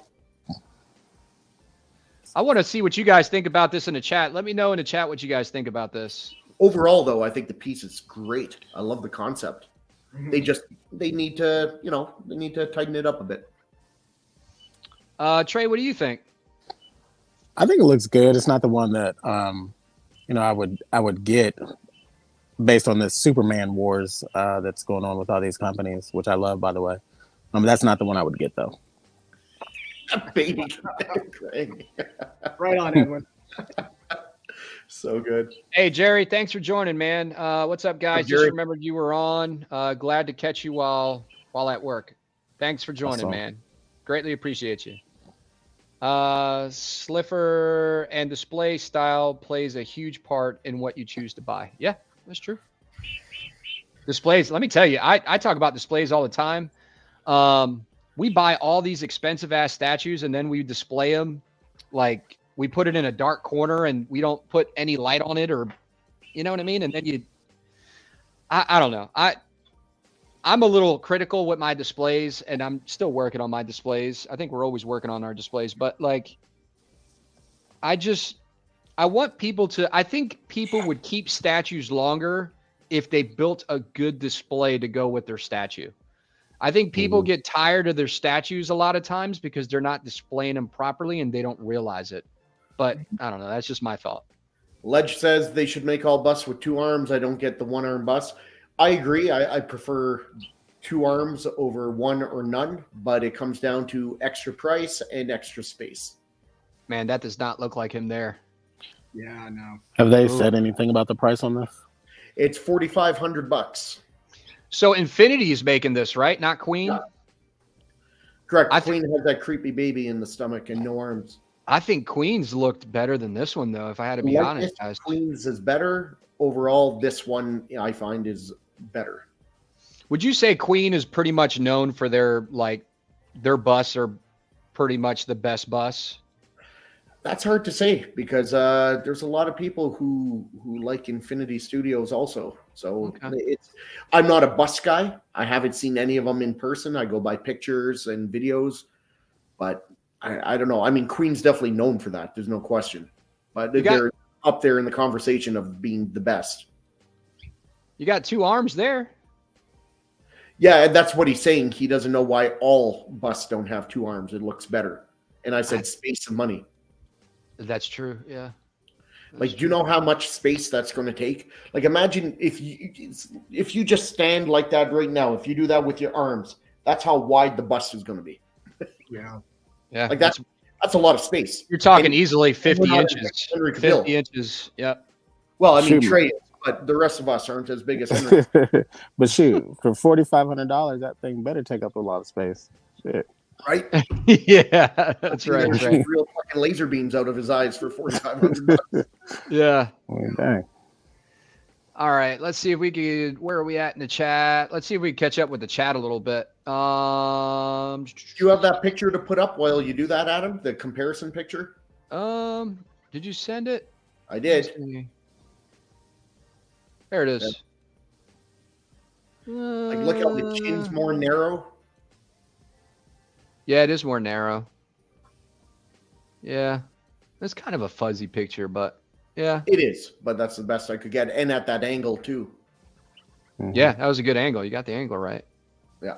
And the hair, but they could fix that, right? They could tweak it. And I'm not saying they're not going to, but I hope they do. For $4,500 of Henry Cavill, I wanted to look. Right, Shane. That chin needs to be more squared off, and it does, yeah, for sure. You can see and it. The cheeks are a little too sunken in.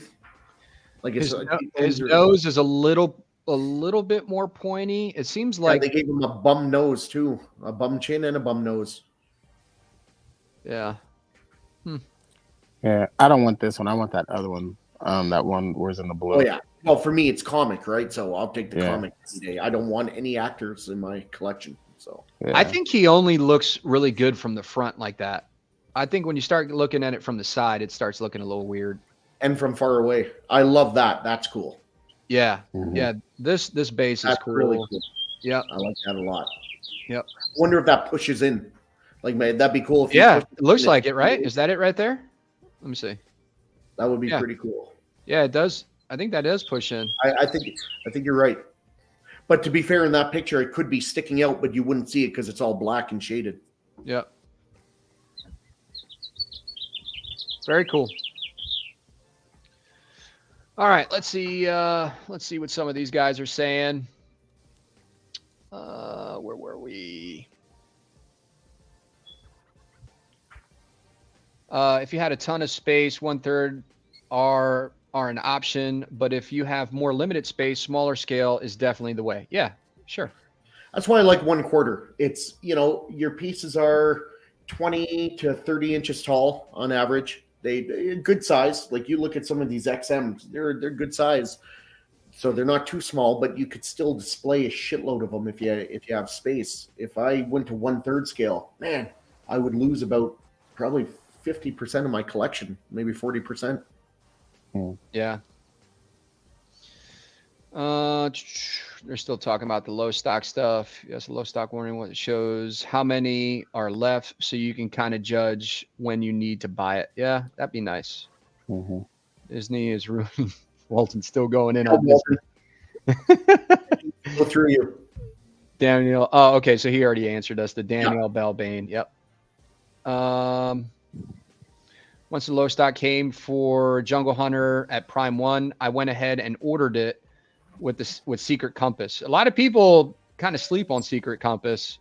I've never used them. Awesome. Never used them. We're gonna have to check them out. I haven't used them either, but I hear nothing but good things about the guys. I got my Nemesis Prime from Imagineering Arts from Shane at Secret Compass. Yep. Donald, what's up, man? Thanks for coming. I like Eva 1, but no to this piece. Yeah, so he knows he knows about anime pieces or the Evangelion. I think that's how you say it. Love DBZ statues. They really pop with the colors. Yes. Agreed. I love that Prime 1 Goku statue where he's like kind of like got his feet up and he's got his hand back. Yeah. Like that kind of deal. That's sick. I came so close to buying that piece. I thought that was cool though. Jerry, I'm debating on getting this one or Infinity Evangelion. I have the 3-0 figures right now. Okay. Love DBZ too. Yeah, DBZ is cool, man. Are you guys into Dragon Ball Z at all? Oh, I definitely am. Yeah. Oh, Yeah. I think I used to watch it as a kid, and then the only thing was you watched 4 episodes, and it was Goku powering up for 4 episodes. yeah, a lot of screaming back and forth for a while. Yeah, it was cool though. I mean, it still like really worked you up. You know what I mean? But it's almost like the writers were kind of really trying to stretch shit out. It was like, all right, guys, are they going to start fighting? You know what's good about Walton? He's consistent. He'll put something like, it's shit. It's not good. Down with it. At least he's Yeah. at least he's with the hate, At least, what did the guy say on the other channel? Hate. Oh, he's one of the 4 horsemen of hate. Yeah, that's funny. Nah, we're just messing, Walton. Hey, man, express what you want to express, brother. That's right. I'm down with it. Do you, Walton? Don't let anyone change. Walton's great because he makes you think of it from another angle that maybe you didn't think about. That's why I like David Walton as a say. Laugh. I love it. Yeah. Great. Mitchell's he's saying, so they got Evangelion. That's where Pacific Rim got their idea from. That's interesting. That's cool. Because I like Pacific Rim. I watched that with my son too. And my son loves anything like monster related or dinosaurs or big things, normal boy shit. Yep, exactly. All right, what else we got in here? They should make all busts with 2 arms. That's what I was talking about with the I don't get the 1 arm bust. Yeah. Baby Commander Krang. Yeah, you talking about the little little baby. CGI Cavill from Whedon. Yeah. The Superman looks good. I agree. Display play a huge role in loving what you have and whether you sell or keep things. Yeah, I think so.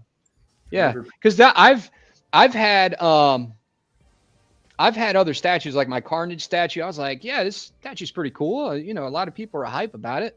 And then I put it in my display with the lights on and everything else. And then he's just like there on the side, the Carnage premium format.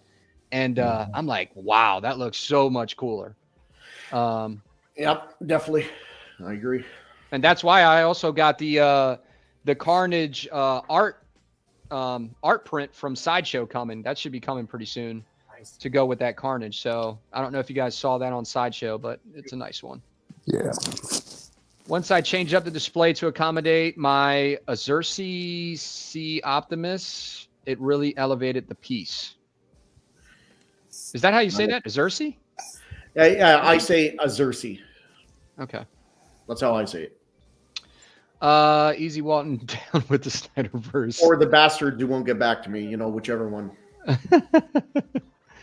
All right, let's look at some more pictures here.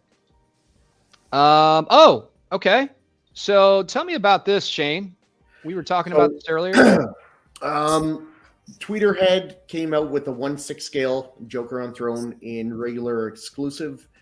The EX came with an additional portrait and with an additional right hand holding a switchblade, vice a card. And the 1/4 scale doesn't have a regular or exclusive. It just has one version, which comes with both portraits and both switch out hands. There have been multiple collectors who are getting their 1/4 scale Joker in, and it doesn't have the exclusive parts, even though it's not an exclusive. It only comes with the regular version portrait and the playing card, and not the switchblade or the other exclusive portrait. I have heard that Sideshow and Tweeterhead are going to make this right, so that's good. But it's just crazy to me that so many people are getting it with missing pieces. I don't know how the fuck that happens. Had Sideshow and Tweeterhead, have they come out with anything, or are they just talking to people individually, or have they made a statement? I have not heard anything. Also, I'm really surprised that other YouTubers that promote Sideshow and Tweeterhead all the time, and they make impromptu videos all the time, haven't commented on this. I'm not saying like BCS, for example, I'm not saying he should come out and shit on Tweeterhead, because he shouldn't. Companies make mistakes. As long as they fix it and get it right, send it to people with free shipping and that, and they make it right, that's all that matters. But I'm very surprised that he didn't come on and just say something like we talked about before. Hey, this is going on. There's a bunch of collectors, because some did get all of it, but a lot didn't. This is happening, just so you know. Tweeterhead's good company, and Sideshow, they're going to take care of you, blah, blah, blah. I'm just very surprised he didn't make a comment, because this came to light about 3 days ago. And, you know, he likes to make videos about everything, like the minute it happens. Shit, he pulls his car over to the side of the road and makes, he drives and makes, I was a little disappointed that he didn't do it.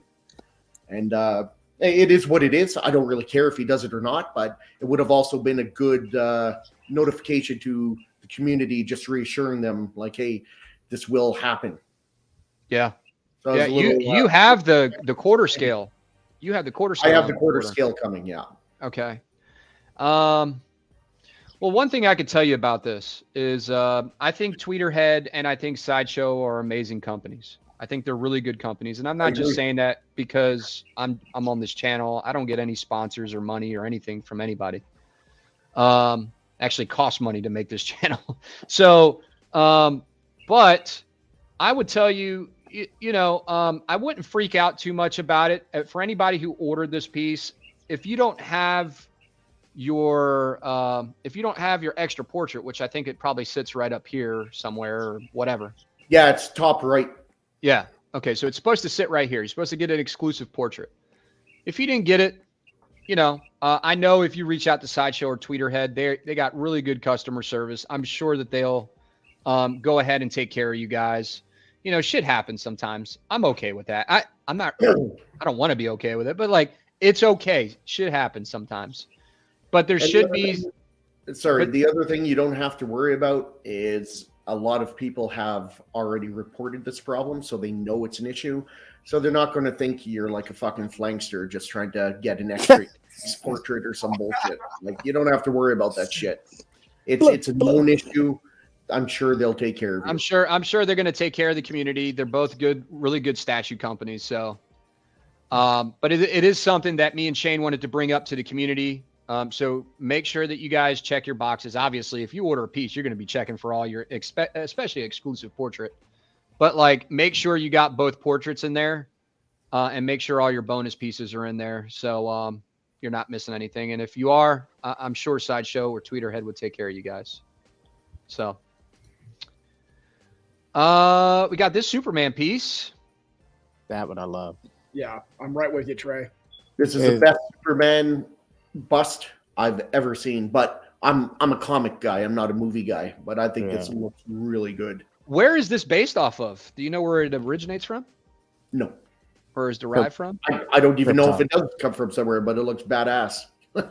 Is this one going to be like 4,500 as well, or is this going to be a lower? Well, I'm trying to think of the price of the Killing Joke Joker. I know it was really reasonable. I thought I saw like this is not silicone, like 1,000 something for that Killing Joker. Yeah, I thought it was about 1,500 or less or something. Or if it's that, I'm getting it, man. I don't care. It's I don't know. Silicone, right? So it should be.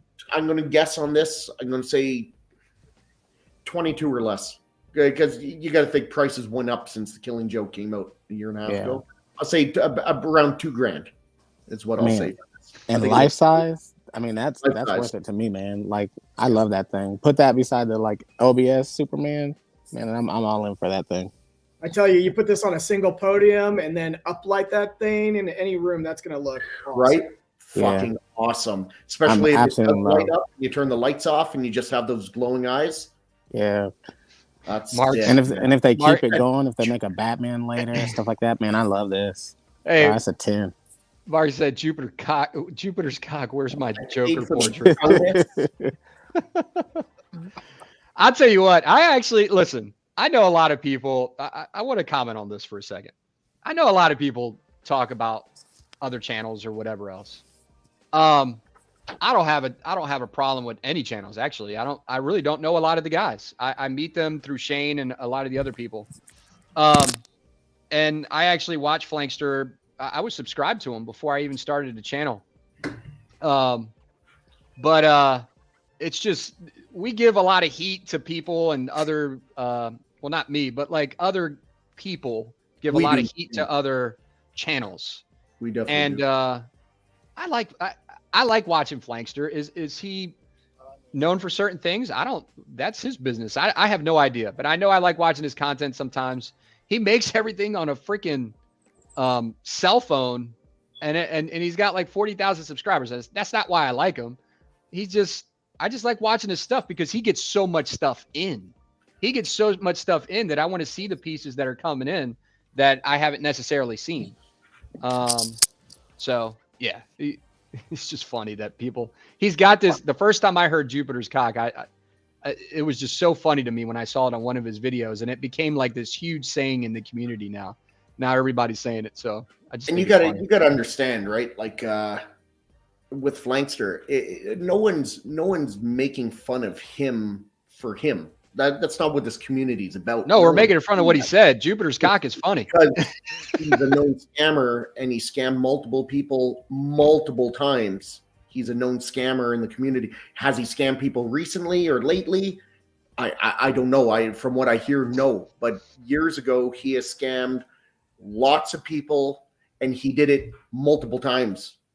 So that's why he's got a shit reputation, and that's why we shit on his face when we can, just because he's a scammer. Is his collection awesome? Absolutely. He's got a beautiful collection. But that is the reason behind it all, is that he scammed other collectors out of money multiple times, self-admitted, and said now he's reformed and doesn't do it anymore. Did he really admit that? Did he admit that on air? He admitted it online with Junior and Sick. They did an interview with him on Sick's show about just over a year ago. They did an interview with him, and he said, yeah, I did scam people. And then, I was angry with my life, and I did this. He used the word scam? Oh, well, yeah. And then he said, but I felt bad, and I paid people back. And then he goes, and I came through another hard time in my life about a year later, and I scammed people again. He admitted it. That's why we shit on him, because he's a piece of shit. Well, let's try to keep it positive then. We'll move on. I didn't know. I mean, I knew some of that. I knew a lot of it. But we try to keep it positive. You tell him, Dwayne Davis. You tell him. We all no love for scammers. No to love be fair, but let me tell you, everyone back that he scammed. He said that, but I'm with you. Can you believe it? I don't know. And does it matter at that point? I don't know. But. Yeah, it is what it is. That's on him. But anyway, yeah, this is cool. So there's no silicone in this, right? I don't know. I don't know anything about it. I don't know. I just know it looks cool. I don't think there's any silicone in this. That's probably why we think it's going to probably be a lot, it looks more resin affordable to me. Yeah, it looks resin. It doesn't look silicone, but it looks really good. The muscle definition, the anatomy, it looks really, really good. Everything looks great. The only thing I'm unsure about is the cape. The way it's blowing, it makes it look like it's a little mini midget cape that doesn't even come down to like his ass. We can make Anthony, Phoenix make us a cape. That's the only part I'm not sure about. I think I would have just rather have the cape flowing down and then stop the cape where the torso stops at the base type thing. The problem is a hoarder. He is a hoarder too, yes. But so be it. Apparently there's a lot of hoarders in our community. It happens. There are. That's going to be a segment on next week's show. Hoarders. Hoarders. Oh, that's a good topic. That's a good topic. I know, but I mean, trust me, I got a lot of ideas for next week's show. Cool. All right, so we got this flash. This is from XM. Yeah, that's some collectors are getting the 1/4 scale XM flash in hand now. Very cool. My opinion, best Flash out there. In my opinion, I love it. Which Sideshow made a Flash too, didn't they? Didn't they make that Flash where he was basically running on a street too? Yeah, I'm not personally a huge fan of that one. I think the arms are a little disproportionate. It's a little long. It's not a bad statue by any means. It's sculpted very well. I like this one more. It's got more detail. The base has more detail. And then that switch out where he's turning and doing the wind arm. I like that. I love this piece. The only thing, again, Sideshow, the expressions on the portraits. I don't know. I don't know why he's like when he's running, he looks fucking bored. You're talking about from XM. This one here, yeah, the XM. Like go back to where he's running and you see him up front, and yeah, like I think there's one where you see his face closer up. He just looks bored. Yeah. Oh, XM. I mean, I guess what are you going to do? How much I love you, XM, but you kill me with these portraits sometimes. I still love you though, but yeah, I'm with you. I didn't even notice the portrait until you said something. Yeah. Yeah. I guess this is a bridge. Is this supposed to be on a bridge? I'm not sure. It's some broken up street and shit. I don't know. Maybe they got tired of rebar, and so they put wires, cables. Mm-hmm. So this is cool. This is over at Spec Fiction. Todd is building. I guess this is probably one of the entrance, or this is the entrance to his gallery. Yeah, man, it's going to look wicked. Yeah, that's gonna be amazing. It's gonna be pretty epic. I'd love to go see this, and I'd love to go see Marcos's store. I'm going to Marcos. I'm going to Marcos. I'm jealous of you guys. I wish I could go. Yeah. Can't swing it with work. On that note, real quick, guys, if you didn't know already, you probably heard about Marcos having his grand opening on May 12th and 13th. It's going to be up in Michigan. If you need more information on it, reach out to one of us. But he's going to have a whole bunch of people up there. I think Gem Mint's supposed to be up there with Fee. Fatal the Collector is supposed to be up there. I'm going to be up there. Stick's going to be up there. No, not Rashid. Who else is going to be there? Fatal's going to be up there. Yep. I'm 90% up there. So Trey is probably going to come up there. I think because he could just drive out. He's pretty close. And then I got my buddy that's going to be helping me film up there. And if you guys can't make it up there, it's okay. I plan on going to Marcos, his grand opening, and I plan on going to Spec Fiction's grand opening. Marcos is probably going to have his grand opening ready before Todd's, though, just because Todd's doing a lot of construction. But I want to share that with you guys. Just keep an eye out for both of those places. And if you can, or those events, and if you can make it out there and we could support these guys, let's go out there and support them. Marcos does a great job in kind of supplying us with a whole bunch of statues. And so does Todd. So we definitely want to help those guys out if we can. So I just wanted to say that real quick. Okay. Yeah. It's going to be a good time. Yeah. And you get to meet other fellow collectors. It's just going to be a good time. Just by this entrance, I could tell that Todd is planning some epic shit. Yeah. Like just by seeing this. So yeah, cool. You know, there's a good question in the chat here. One thing I forgot about, Walton brought it up. Does it still have the weird divots and imperfections to represent battle damage on the suit that is supposed to be made out of cloth? That's a good point. I know when the renders were shown, it had a bunch of like dents and stuff, and that's what they said. It was like battle damage, and it's like, well, it's fucking spandex. I mean, the helmet isn't, but the rest of the shit's spandex. You talking about Flash? The Flash, yeah. And honestly, I tried zooming in, and I don't know if it is. It's not as predominant as it was, but I don't know for sure. That's a good question. I completely forgot about that, Walton. Good point. You can tell it's got a switch out head too, obviously, because the seam is right there. Yeah. But yeah, Todd's grand opening. I can't wait for that, man. That's gonna be cool. Yeah. You can kind of see a little bit this other section over here. It looks like he's got like display counters right there. So can't wait to see how that looks. All right. Well, let's so good. look at some alien What do you think of this, Kev? Yeah, this one came across my feed, and I was like, "Oh, I think this is a great one. I think it's a Zion art, and I'm loving it. I have DMD coming here pretty soon. I have the DMD too. And I was like, "What? Ah, son of a!" And I have the original Sideshow one back in the day still in my collection. So Right. but yeah, this one's got some good assets. I mean, it's funny because on Wednesday's show, I made comment that the tits were like overly done. Don't get me wrong, she's well endowed, like big breasts, but these are like ridiculous, like cartoon, And the next day, and I'm not implying that's why Abdel did it at all. But the next day on Thursday, he made a post and showed that bust size has been adjusted. Oh. So, well, I really like this statue, and now I'm like, I don't know which one I like more because Dan's is amazing. Like Dan's Look at this. The best talent I've ever seen. But now I'm like, I'm not sure which one I like more. See, that sells me right there, Adam. The dragging of the sabers. No one else has cool. done that. That's cool. So cool. So would you sell your DMD and get this, or would you get both? I would put my hands together and get both. You're getting both? I would. I've got to look at Zion art. Because this goes up for PO tomorrow. So I'm going to take a peek, and I'll probably PO it.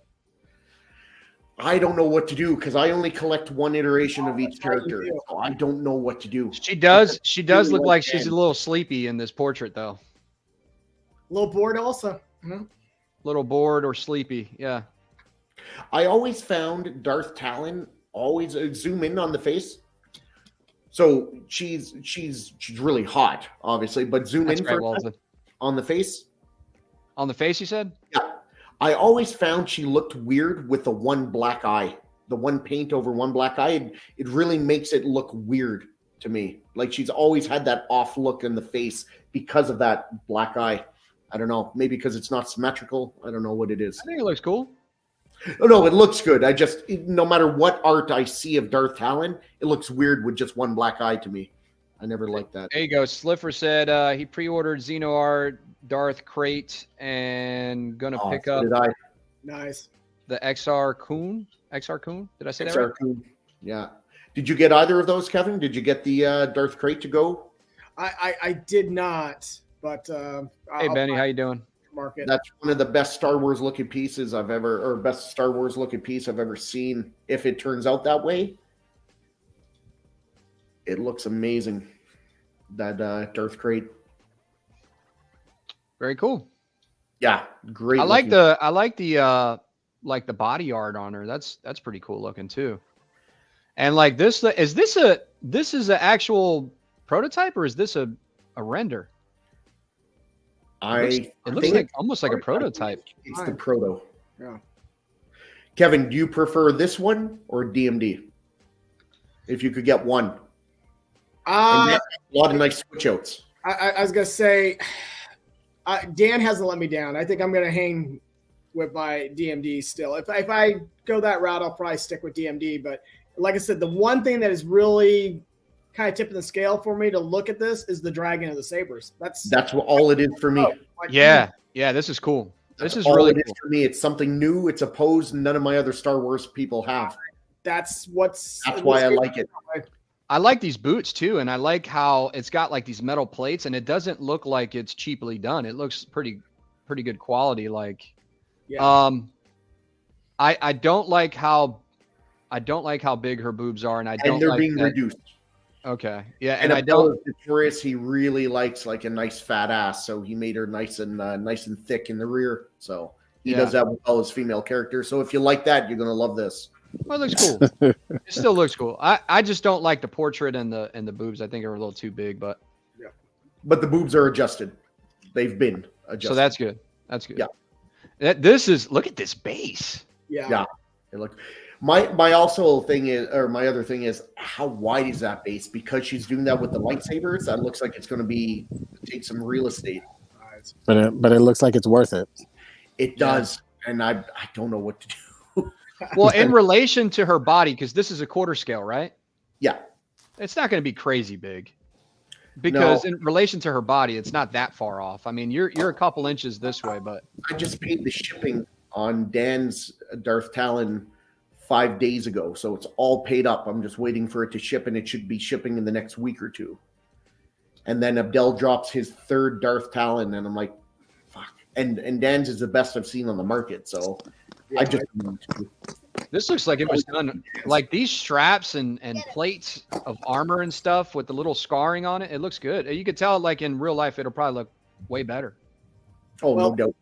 Shane, out of the Star Wars universe, Darth Talon always sells well. I don't know why, but No, I can think of a couple of reasons. yeah.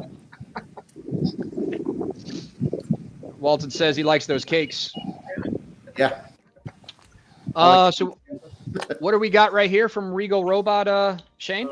Life-size Mythosaurus skull, 7 feet tall, and Regal Robot does amazing work, but you pay for it. So I don't know the price on this. I don't even know if it's posted, but my guess on this thing is going to be like $12,000 or something. Really? You think That'll it'll be be that like that. much? Regal Robot is not cheap, man. They are Really? very expensive. Yeah, they I got never bought anything from them, so I don't know. life-size Chewie at about $20,000 right now. Ooh. Yeah. Wow. Like, they're not cheap. Um, They do like hardcore fucking. So pieces or They're hardcore- trying to. They're obviously probably tailoring more towards the premium collector. You know what I mean? Like the creme de la creme. Yeah, like this would look sick on my living room wall, and my son's like, "Oh, you should get it." I'm like, by the time you convert that into Canadian, assuming it is 12K, and then shipping, I can't even imagine what shipping will be on this fucking thing, and then customs. I'm like, I'm looking at like $25,000 Canadian to put this. Get the fuck out of here. Yeah. Pretty Yeah, cool But it's looking, awesome. but yeah. Awesome. I can't wait to see pictures of it in people's houses. So with Diablo coming out, the new game coming out, this is Diablo statue, right? Yeah, and this is done by, I can't remember if it's Franco or Caleb. That's cool. You got the Necromancer. It looks like that's a Necromancer that he's holding right there. It in the is game. Necromancer. Yep. By the way, and I've said it before, if anybody who plays games in the chat, Diablo 4, I played the beta. It's amazing. You guys should buy it if you like those kinds of games. Oh, I wanted to talk about that. I've already talked to Crippler about it. I'm getting Diablo 4, so we're going to be playing online. Oh, excellent. I played the beta as well and had a blast. It is. Oh, come on, Kevin. Kevin's on it too. Let's go.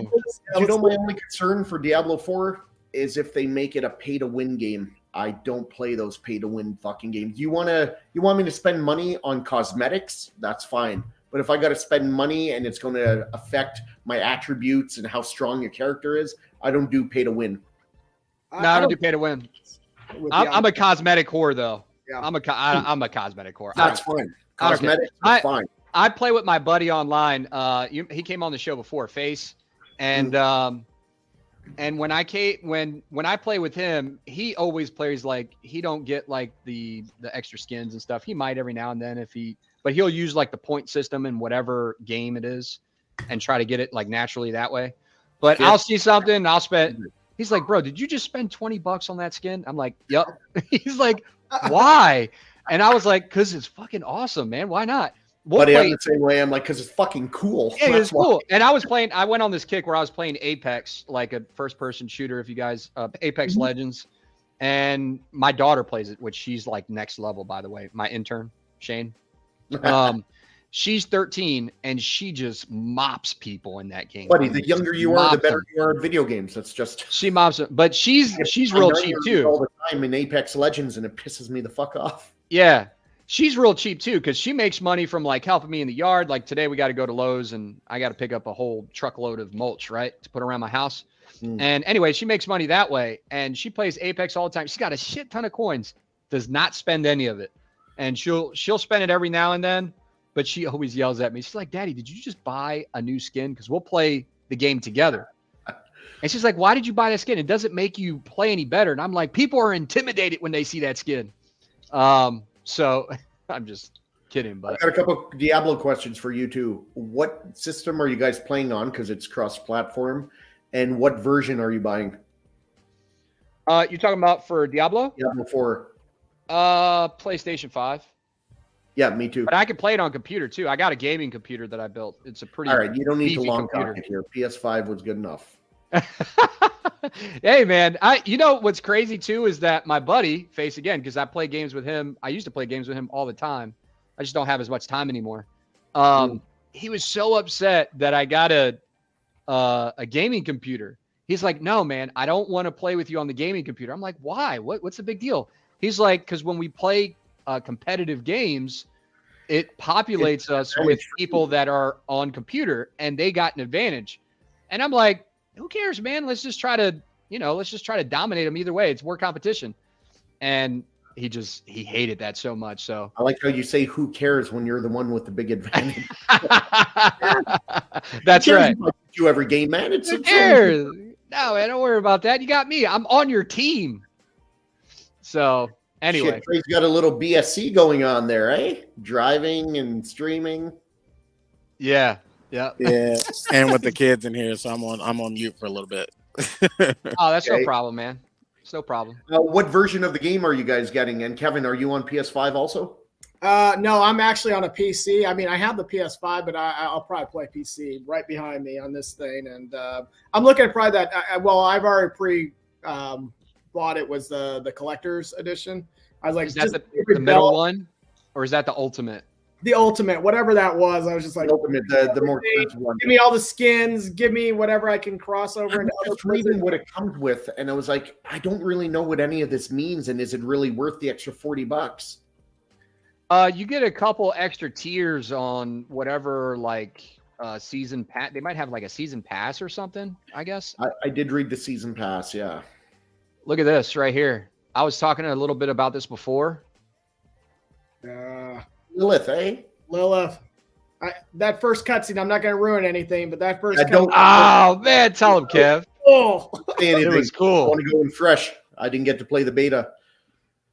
Oh, yeah, okay. Diablo 1 and 2 guy back in the day. The cutscene in the beginning is pretty brutal. Let's just put it that way. This one, from what I understand, that Trey is out on patrol. So I saw that.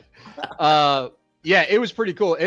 So a lot of reviewers were saying that the game is supposed to be more like brutal and dark this time around. So, and you can't just run around just like killing everything and mopping everything up and being all overpowered. Like you kind of got to play a little bit skill based. But anyway, we'll talk about that when we're not talking about statues. Because we'll start going off on a tangent. Talk about video games. Yeah, we'll talk about it backstage because I want to know the classes you guys are playing and everything if we're going to play together. You know what I mean?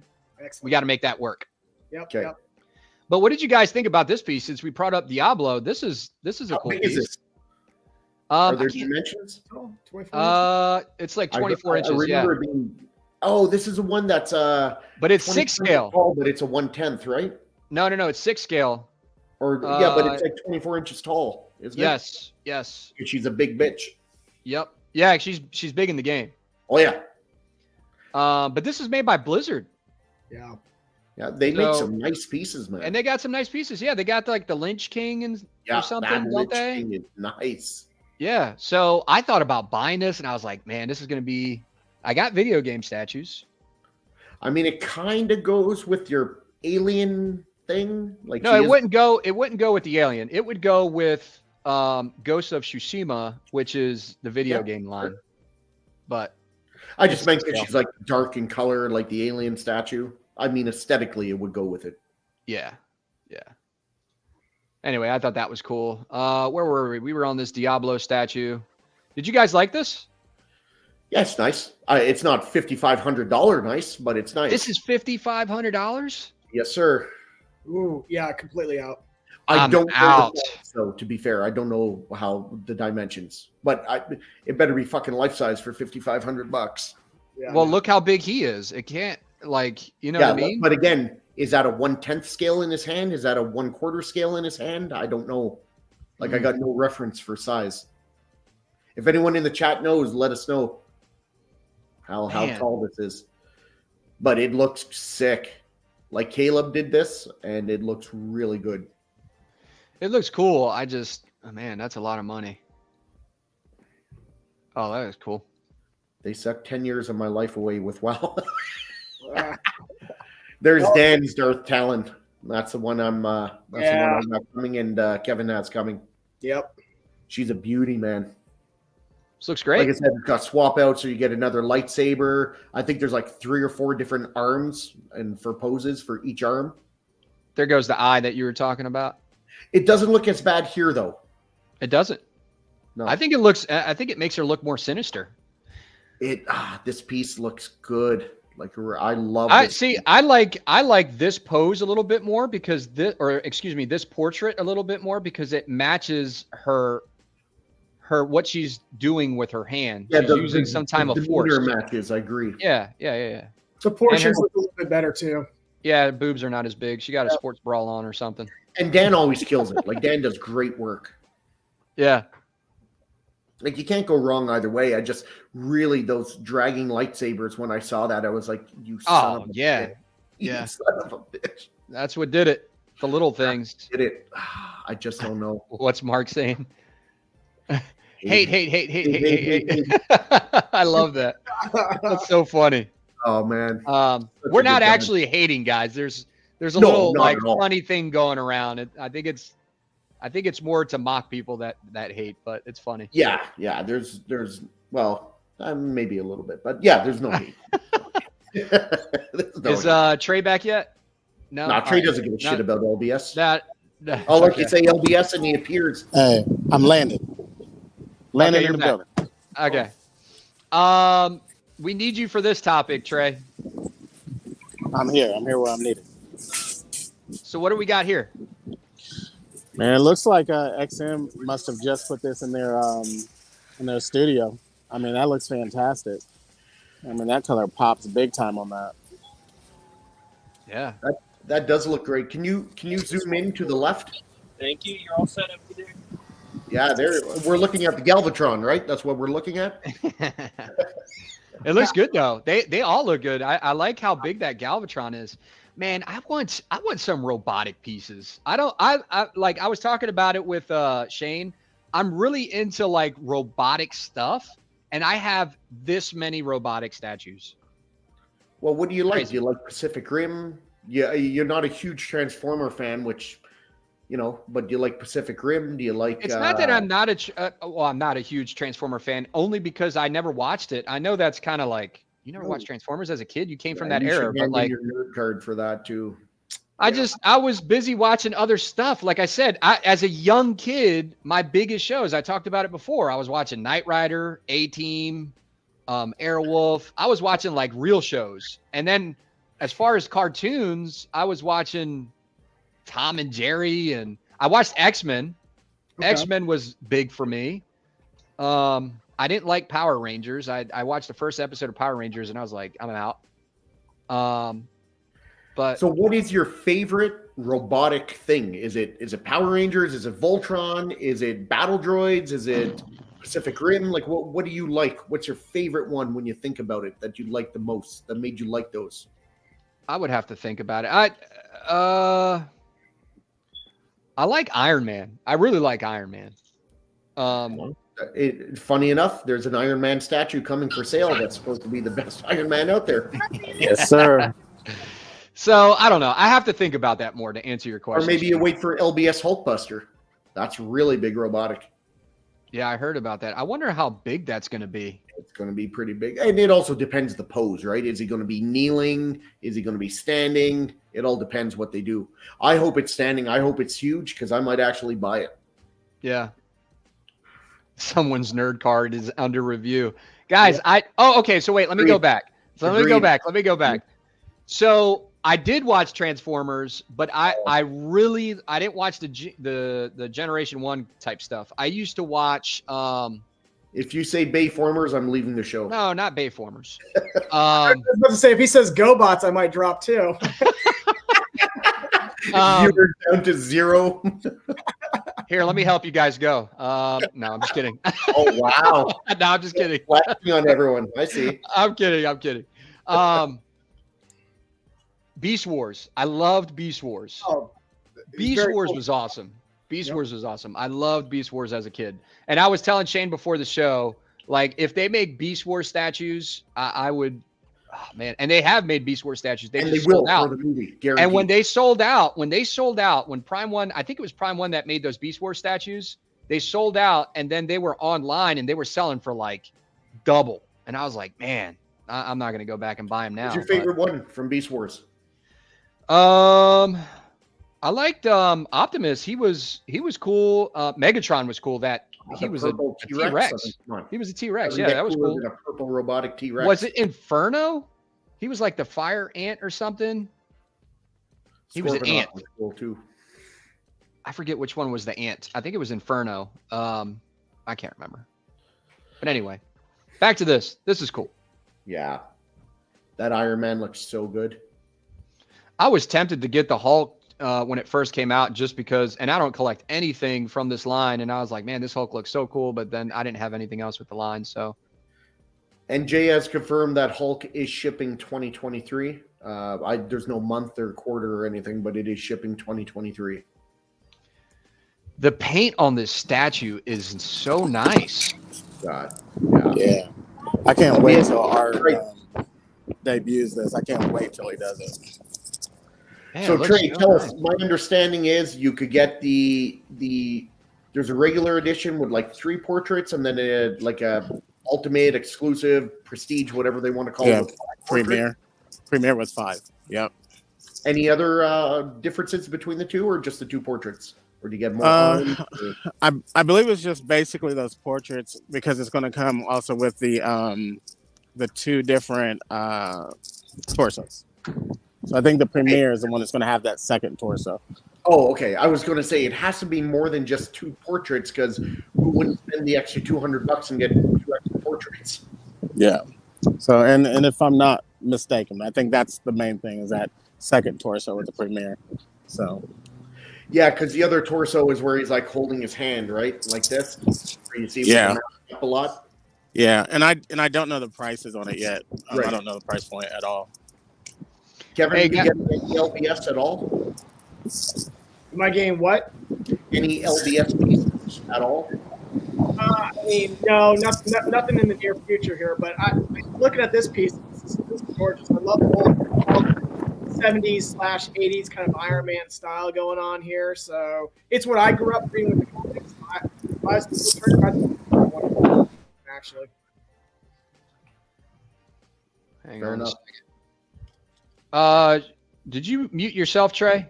Just because it was windy? Yeah. Okay. All right. No, you're good. I can't hear anyone else talk. Okay. No, you're good. So real quick, guys, I want to share this while I have it up, while we have some people in the chat. No,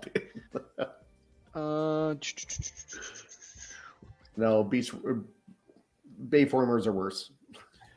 All right, guys. So I want to take the time to kind of show you this real quick. Me, Trey, and Shane have been working on the Facebook page. We got it up and running finally. We got 57 members so far, so I really appreciate you guys joining. If you're not part of the Facebook group, go ahead and jump over to Facebook real quick. Search for the Collectors Table. And if you guys ask to be in the group, I'll go ahead and accept you in the group. And we're just sharing stuff. We're also sharing like different updates that's coming out for LBS and different statue news, not just LBS. Anything statue related, you can see all of our content here. And it's just fun to be part of the community. I want you guys to be part of it too. So go ahead and join the Facebook, the Collectors Table private group. I think it'll be fun to have you guys. And I just wanted to show you guys that real quick. Okay. All right. My little shameless plug is done. Let me take this down. And then also, all right, I got these statues for sale. All right. They're already on this statue VIP collection buy sell group. All right. I made some adjustments on the price. All right. For this show, for today only. I'll do it for today only. If you're watching the show, you'll know. I did shipping. You got to pay for shipping, right? For today only, I'll include shipping on all those pieces. Free ship. Prices. So I got the Mr. Freeze is already sold. Alan bought that one. I got the Bane. The Bane, let me tell you something about the Bane. This Bane statue, like right in this corner right there, you could barely see it. Like when you see the statue in real life, you can see it, but you can't really notice it. It's got a small chip right there, and the chip is actually there in the picture. So trust me, no one's going to care. Maybe, I mean, you might care, but the price is accounted for that, for sure. All right. So I got Bane going for $525. I'll do that shipped. Symbiote Spider-Man. I got him going. How much did I say he was going for? $525. I'll do that shipped. I got the Venom PF. Where's that Venom? I got the Venom right there. It's a big piece. All right. Whatever that price was. I can't remember what price I put up there. $550 shipped. Really did not want to let this go, but I'm getting the Berserker Predator. So Adam the Predator collector. yeah. No, what did he call me? What did Shane call me on that stupid collector's combat shit? He called me the Predator, the Puerto Rican Predator. I was like, man, you're making me sound like a rapist. Hey man, whatever. As long as people acknowledge you, right? It's all about recognition. No, I'm kidding. I think it's funny. But anyway, what did I say? I just marked this down. I marked it down to $100, and I'll do $1,600 shipped. I got original art boxes and shippers to all of it. All right. So PM me if you guys or hit me up on the Facebook group and let me know. Let me know if you guys are interested in any of those pieces. All right, that's done. Where were we? Wow, that's shocking, Walton. I never would have guessed. Yeah, Walton. Walton's a villain, yeah. For today only, you pay for shipping. Yep. You get into City and Berserker, Adam. Yes, I plan on it. Because you've been on the fence. I know. I'm still kind of on the fence. We talked. You're like, oh man, I really want to get it. Then you're like, well, shit, you're talking $8,000. You know what I mean? It's not like, it's a lot of money. But you make that in an afternoon, Adam. Come on. No, I wish. In an afternoon, no. I would have to put some braces on or do some dental work to get that kind of money. Nah, I'm just kidding. Mike is a good guy. Dental money, eh? Yeah, dental money. He's got that doctor money. Oh yeah, big time. But anyway, you got this Spawn. What's custom group is this from, Shane? Shit. I'm in so many. I forget. To answer your question, Gotham, yes, I plan on I'm lining up to get the City. I already have the Berserker on order. So Berserker Predator, 1/3 scale, I have on order. And those are going to go behind me right here. Nice. The whole display is going to change. And it's going to be the jungle in the middle with the Berserker and the City Hunter back there. That's what I plan on doing. But it depends. We'll see. Anyway. I thought this was pretty cool. This is the Hellwalker. Is it Hellwalker Spawn? Yep. I'm not familiar with it. Like I know Spawn, but I'm not a diehard Spawn guy, so I don't know all the different iterations of Spawn unless I see it.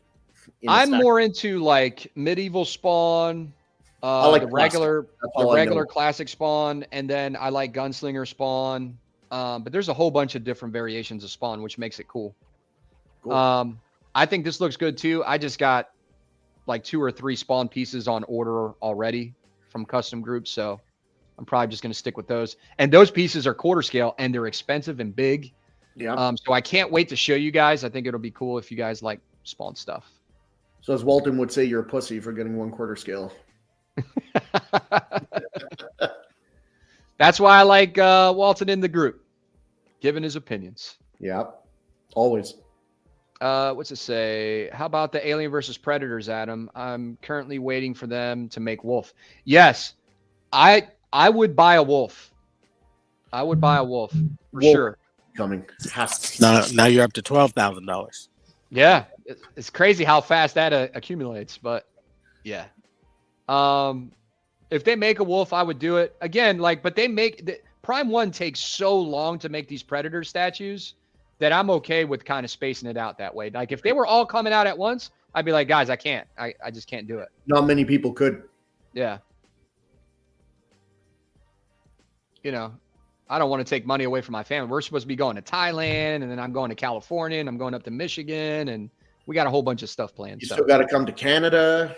I am going to make it up there. I need some mead. You need to ship me some mead, Shane. No, you need to come here, and I'll give you all the mead you need. That rhymed. All right, so we got this from LBS, right? Yep. It's a great face sculpt so far. Yeah. That face sculpt looks so clean and so good, huh? And they said up to 6 of them if he can make that many options. Where would the seam line be though? Would it be like right at his? Yeah. Yeah. You know what that pose reminds me of? It reminds me of The Rock. Like he's just like See what soaking it in as the fans are chanting. That's so true. Yeah, it does look like that. Yeah. And I think this is the base to the Spider-Man. Yeah, that's cool as fuck. Yeah, when you guys see that full Spider-Man base, I think it's gonna really rival Thor's or the Hulk's. It could be better than those. Wow. Because that Hulk is phenomenal. I can't wait to get that. It's my most anticipated piece for this year. And is this LBS too? This base? You better believe it, baby. This is LBS. There you go. LBS Shane. for life. I would order this then, just for that base. He's in. Yeah. I'm in. Base looks cool. Mitchell, are you still getting Scar and Wolf, Adam? I have the Jungle already and this City on PO. Berserker, I can sacrifice for Scar, Wolf, and Alien vs. Predator Elder, which I'm looking to get. Yeah. I'm going to tell you my plans as we keep talking and showing pictures because it's going to kind of segue into this. But like I said, my next biggest ones are going to be like the City Hunter and Berserker, and I would like to get Wolf. I might skip Scar. I like Scar because he's got the alien at the base of it, and it looks pretty cool. But his biomass is basically the same biomass as Jungle. So I kind of want to switch it up a little bit with their looks. And Scar looks a little bit like Jungle Hunter. So I might just go Wolf, City, Berserker, and then Jungle. But we'll see. Plans always change, man. I want Wolf. Now we're going to start talking about Predators. Next PO for me will most likely be City Hunter. Yeah. City Hunter, I was kind of sleeping on City Hunter, and Rashid was enabling the shit out of me the other day on my show. And yeah, so I don't know. I'm still kind of tossing around some ideas. Is he supposed to be bathing in the sunlight, getting his power back? I think they're talking about that portrait. Sick base for certain, yeah. Yeah. LBS knows what they're doing. No joke. Yeah, this is really cool. I love how they got all the villains there. So yeah. If I collected 1/3 scale, I would collect a lot of LBS pieces. I don't know if I'd get them all, but I'd collect a lot of them. And What when you about- look at that that base too, don't just look at what characters you see on it. Look at those. Oh, we're losing you, Trey. He's going through a tunnel. Oh, You're just never breaking mind. up Then. a little You bit. guys can't hear me. No, you're okay. It's just you're breaking up a little bit while you're driving. Okay, I was just saying when you look at that base, always make sure you look at what characters have been made on that base because it's also giving you a sneak peek into the future too. Oh, shit. Ah. That's cool. I was gonna say the future looks like I'm gonna be broke. Zoom in a little bit, Adam. Damn.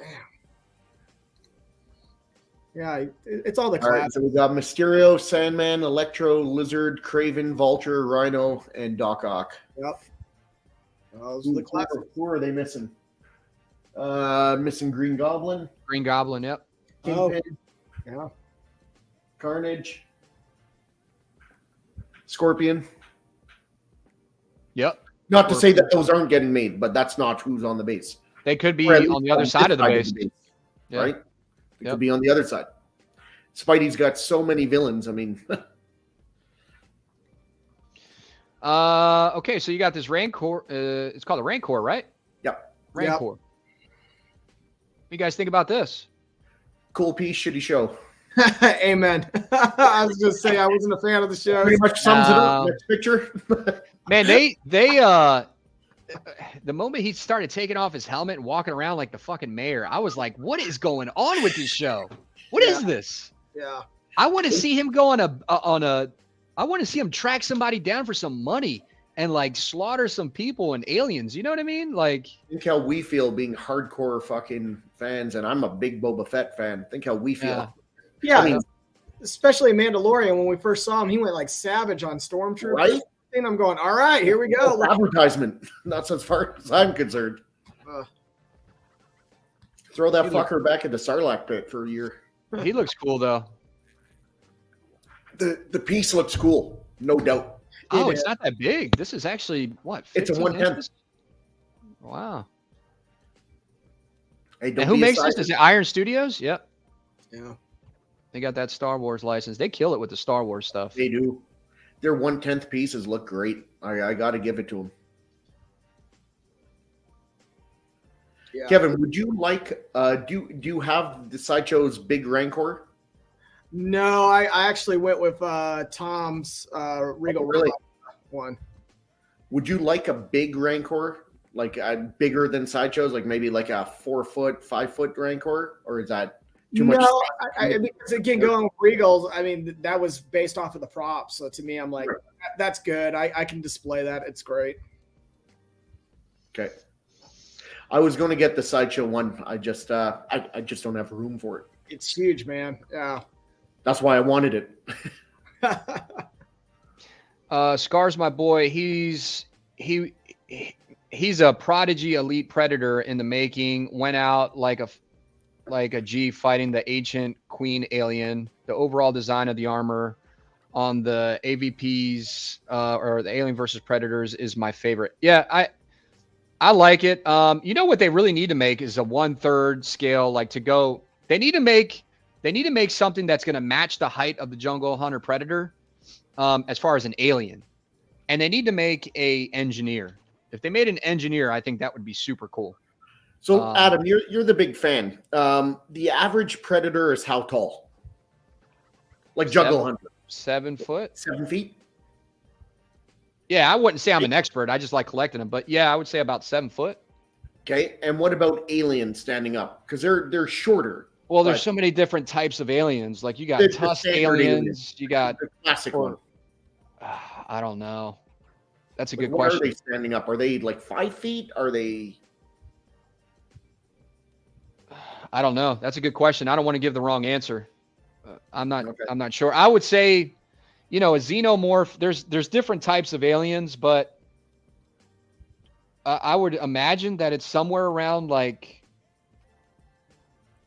I don't know, 7, 8 foot. The original couple movies, like if an alien, they're always crouched. They're always crouched and running everywhere. So I had to think standing up how tall they would be compared to an average human. But I could tell you this, like here, let me try to show you this. It's kind of empty over there because I'm still moving stuff around, but like you see this alien I got right here, right? Yeah. He's By on the way, my favorite alien statue ever made. Yeah, it's cool. That is. He's got if I bought a statue, I'd buy that one. Yeah. He's got this he's a 3rd scale. But when you look at him next to Predator, it's like he makes him look like a baby. Yeah. And this is 3rd scale. In AVP, they were quite a bit smaller than the Predators too. I understand that, but I'm just saying for like scale purposes, me personally, I want a big ass alien to go next to my Jungle Hunter. I think that would be cool. I want one that scales properly because I still think that this doesn't look that great next to this because of the size. I just haven't moved stuff around. I don't think this looks.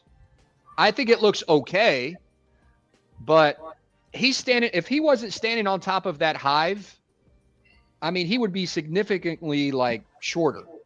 Right. I mean, this can go for a quarter scale piece. This can be as quarter. In my opinion, if I brought my quarter scale stuff over here, it could go for a quarter scale. So I don't know. I just want a big ass alien, and an engineer I think would be cool too, because the engineers were a big part of the aliens coming about. So they need to make a cool. They need to make a cool engineer. But anyway.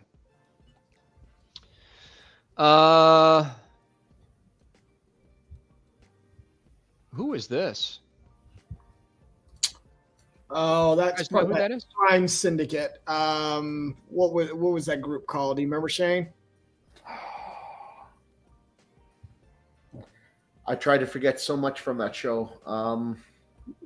They were introduced also in Clone Wars as well, the animated series. But I feel like I have to slide my Star Wars card across because I can't remember the name of the Crime Syndicate. I know it. It's the it's not Black Sun, is it? No, the Pikes. Pikes. There you go. Thank you. All right, Jesse Sorry to Hernandez is trying to remember help me out a little bit here. Xenomorphs are about 6'6", slightly shorter than the Yautjas. Oh, wow, they're 6'6". I didn't know they were that big. Fair enough. Yeah, I was gonna say. I mean, but there's some of them that get huge. I mean, you I know get that Queen's a big bitch. Holy shit! some of them get cool. And what would be another cool one is a rogue alien. A rogue alien. A lot of people don't know about rogue aliens or the king alien, I think they used to call it. That would be cool because that was like a reddish looking alien, and they created that alien to fight the xenomorphs. So it was like it was a bad alien that went against other aliens. That would be cool to make too, which they have made it, but it's a non-scale. It's not like a third scale. Adam, didn't the company do like a big queen? You got the Dio. Prime 1 did the Dio with the queen and the rogue alien that you could put together. And they're like, They look like they're fighting each other. But the queen itself, isn't that a big piece? Wouldn't that maybe pair well with your jungle hunter? No. No? I don't think so. No, I think it would be too short. I think it would look odd. No. Yeah, okay, I think I don't know much about it, so. Yeah, because if you look at, I don't have a picture to show you, but if you look at it, it would be too. No, it would look odd. Trust me, it would look odd. Yeah, I do trust you. All right, Adam, I have a feeling Prime 1 is going to make an engineer. I hope so, man. That would be super cool. The Pike Syndicate, I believe. Okay. What about this? Two-Face. Love me some Two-Face. So I can't wait to see how this one turns out. I can't wait to see what scale. See you, Payne. Thanks for coming, man. Queen Xenomorphs can grow around 100 feet. Yeah, they got some serious size. Anyway, Two-Face. How do we think this is going to look? And what scale do we think this is going to be? That's what I was saying. I'm interested to see if they're going to do it in a 1/4 scale. It's definitely going to be 1/6. There's no doubt about that. But are they going to do it in a 1/4 scale? I think that'd be crazy if they didn't. I agree with Poison Ivy in a 1/4. They kept her 1/6. I think they're going to do quarter. I think they would be crazy not to do quarter. Without a Then doubt. wouldn't they have done Poison Ivy in 1/4?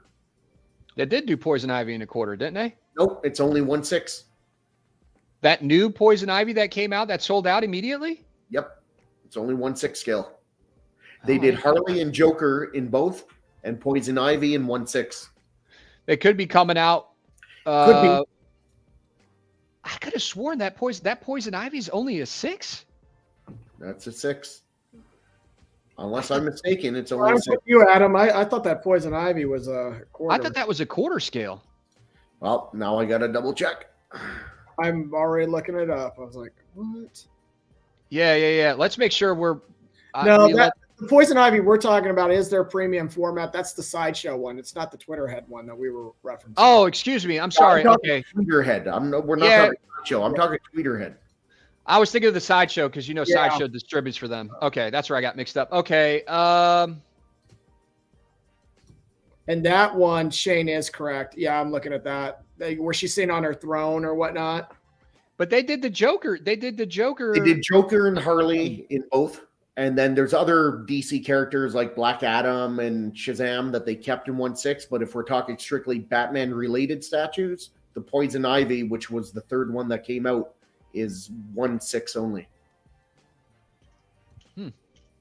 I think if they don't make him in quarter scale, I think they should make him in 2 scales because I think there's popular they're both popular enough that a lot of collectors that do collect this line they mostly collect it in 6 scale or quarter scale, and I would say they'll be missing out if they don't make it in both scales. I agree. It's a huge miss if they don't go both. I completely You got to agree. go both scales. You got to go. Let's see what these guys are saying. Although that would be good for Sideshow if Sideshow actually puts out a 1/4 scale Two-Face if they don't have any competition.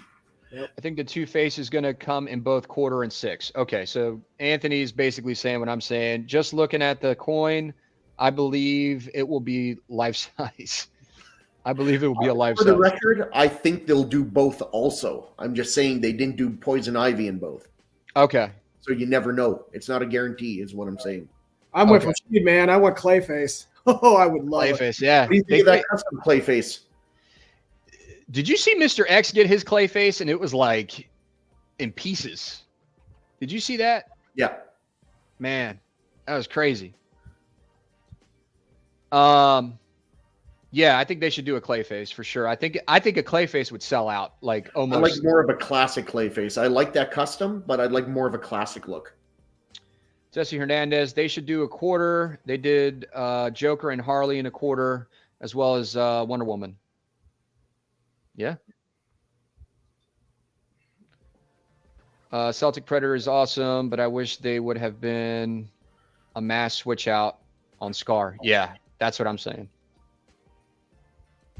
Prime one only 6. What's he saying here? Prime one is only 6 scale because Sideshow did theirs in quarter. Poison Ivy. Yeah. Or Poison Ivy. Okay, I'm sorry. I was thinking of Prime 1. Yep. Jesse Hernandez, no, Ivy was 6. Okay. Yep. Wouldn't doubt they do both. I would say both. I think both would do very well. Going by Anthony's logic, they did their Joker and their Harley in 1/6 and 1/4, and Sideshow has 1/4 Harley and Joker. So God, I think it would just be such a huge miss. You got so many quarter scale collectors, and I know they would die for a. Have they ever made? Let me ask you this question: have they ever made a Two-Face quarter scale? Custom that you group know or of. like license company? Not that I know. You guys have been collecting for years. Yeah, not from a licensed company that I know of. Custom has, and not many. What was the Arkham Knight Two-Face? That's 1/3, right?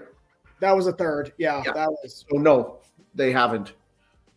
Glucose Daddy, thanks for joining, man. If I had the coin, yeah, I love that name. I'll go evil just because I'm flipping it. They should do both. Let's see what else. Yeah, Gorilla Grodd. Oh my God. There's so many characters they haven't touched. Yeah. Well, a lot of it could be because of licensing. A lot of this, I think, is stemmed from licensing and permissions to do certain things. Or else I think statue companies would just be pumping these things out. I think it's less about that and more about them not wanting to take a chance on a secondary character and them staying with the characters that they know if they put out a Batman, they're going to make money on it. That's a valid point too. Yeah. It's them not wanting to take the risk. All right, so we got this. We got this from PCS is doing this, right? Yeah. And they're doing this in 3rd scale. Is it 3rd scale? No. So my guess is that this is going to be 1/6, maybe even 1/10. That's my guess, just because of the sheer number of characters. Okay. I have nothing to back that up. That's just a guess. And Adams, the third license just signed. Been waiting to do these since we first got the Marvel license. Game on. I know Crippler's really excited about this because he's a huge gamer. Obviously, Yeah. he worked in creating games. Right. So, yeah, this is cool. This is I'm cool. hoping. Let's see that. I wish they do a bigger scale too. I wish. I see a white suit Storm. I wish they would do that bitch in 1/4 scale so I could finish my X-Men line. Where's the Storm at? Oh, there she is right there. Man, look, she even looks cool as a cartoon. Right? Yeah. Oh, what happened here? So anyway, yeah, he's working on that. Ant doing big things. Big shout out to Ant. Keep doing your thing, brother. Yeah, man. You're doing good. What do you think the price of something like that in 1/10 or 1/6 would be? It would have to be in line with Iron Studios. Iron Studios kills it. Yeah, I would say that's probably fair. Yeah. Iron Studios price. Iron Studios price $200 maybe, into twos. I just enabled my buddy Face to get, because he wasn't really collecting statues too much, so he got the Apocalypse. He's got I forget the other one, and then he's gonna get that Cyclops that we put on our page. Oh, the 1/10, the Iron The Studios. new 1/10. Yeah, he's gonna get that one. Facts, Mitchell. Facts. Where is this? I would rather 1/10 sold as a 2-pack, one Marvel, one Capcom. That's a It's not good a bad idea. idea. The problem is, let's say people only want to collect one or the other, or they don't like one of the two pieces. If you're going for the whole line, that's fine. But if you're not, I don't want to have to buy a character I don't want and buy it in a 2-pack because they don't sell it separately. Yeah. That's the only issue with that. Yeah, mix and matching them. Yeah, they would have to do a deal where you get. Yeah, they would have to be If separate. they want to give you a deal if you buy two as opposed to buying them separately, that's fine. Maybe $50 off if you buy a pack. That's a We're good still idea. trying to figure it out. Jesse Hernandez, we're not sure. I would like these in 1/10. I'm getting the 1/10. Crippler was saying that. Wasn't he saying that? He wished that it would be all 1/10 or a small Yeah, scale, that's and what he he would said. collect all of them. 1/10, he's buying them all, and he's gonna put them on a shelf. And Yeah, that'd be it's cool. too big. You can't do 1/3 in this. It's just too big. That would it's be not cool gonna if they sell. did all of these like that. I would like these in 1/10. I'm getting the 1/10. Who's this? Street Fighter SF. Street Fighter. I Okay. assume. Street Fighter Jam line. I think this line would be great and complement that. Yeah. Two-Face has been getting no love. Yeah, I agree with you there. Agreed, Dwayne. Yeah. Mhm. All right, so let's move on. So, and Adams also put this out. Sneak peek at the Species. Little Natasha Hensrich. Did you guys watch this movie, the Species movies? I remember seeing it in the theater. Yeah. I've seen part 1 and 2 so many years ago. I don't even remember them, but apparently there's like 3 or 4 of them. I didn't get that far. I got probably one. It's an interesting line for him to I have no idea how much Ant pays for the licenses for these, but it's interesting. I wonder if there's enough fan base for the movie Species that I haven't even heard anyone talk about in 20 years. It comes from you got to remember the demographic that collects is like anywhere from 25. Actually, 25 is really young. I would say the bulk of collectors are ages 35 to like all the way up to 60, I would say. Oh, I've I know. seen a lot of. Mhm. So my point is that to answer what you just said, it might be that this does pretty well because of the demographic of collectors. No, the demographic is fine. Like this is from I'm Gen X. This is from my childhood or me growing up. I'm interested to see if there's that many Species fans to buy a statue. Especially what size is it going to be? Is there that many Species fans that they're going to drop $1,200 on a statue? I don't know. There might be. I don't know. It's going to be interesting. I hope there is. This thing looks fantastic. Oh yeah. What are you thinking about this, Shane, being X-Men background? Because I think this thing looks awesome, and I love the XM and sideshows at some level.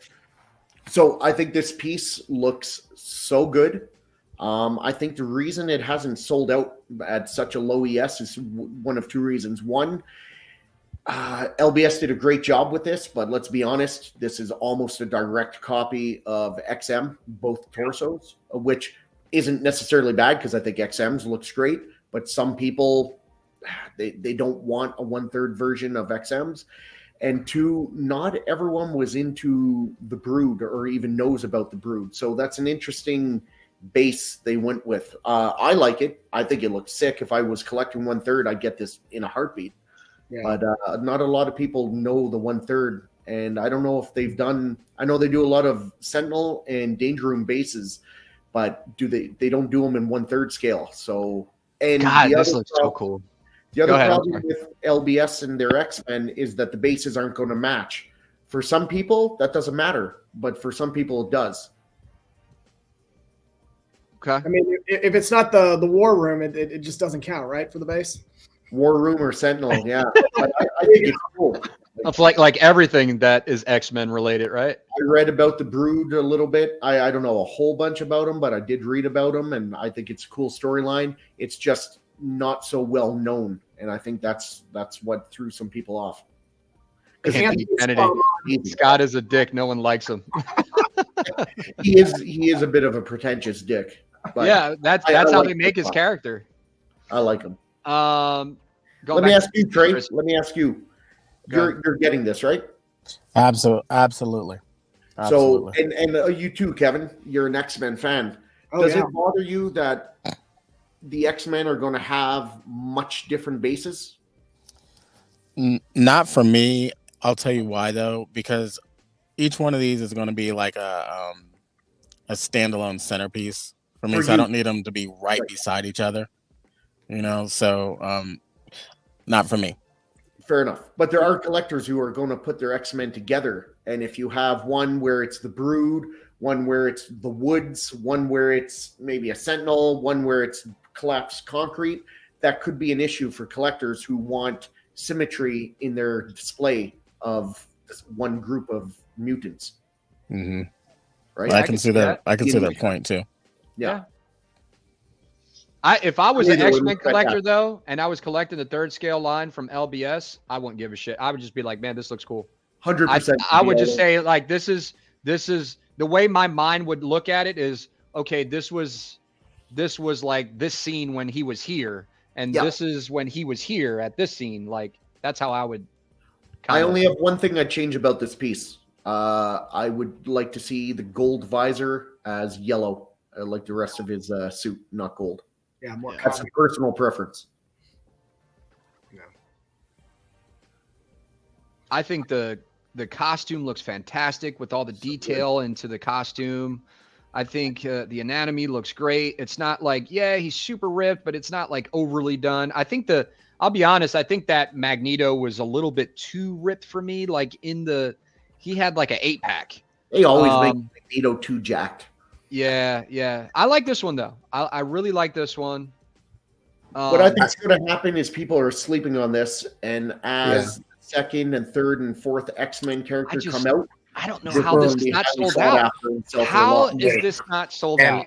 And it's close. It's close to being sold out. But I think another thing too, people may have done like I did in the very beginning, where they didn't know. Like I did not know I was going to start collecting a 1/3 line, like other than maybe just a piece. So I bought Thor because that is my guy. I just wanted this one particular Thor. Sure.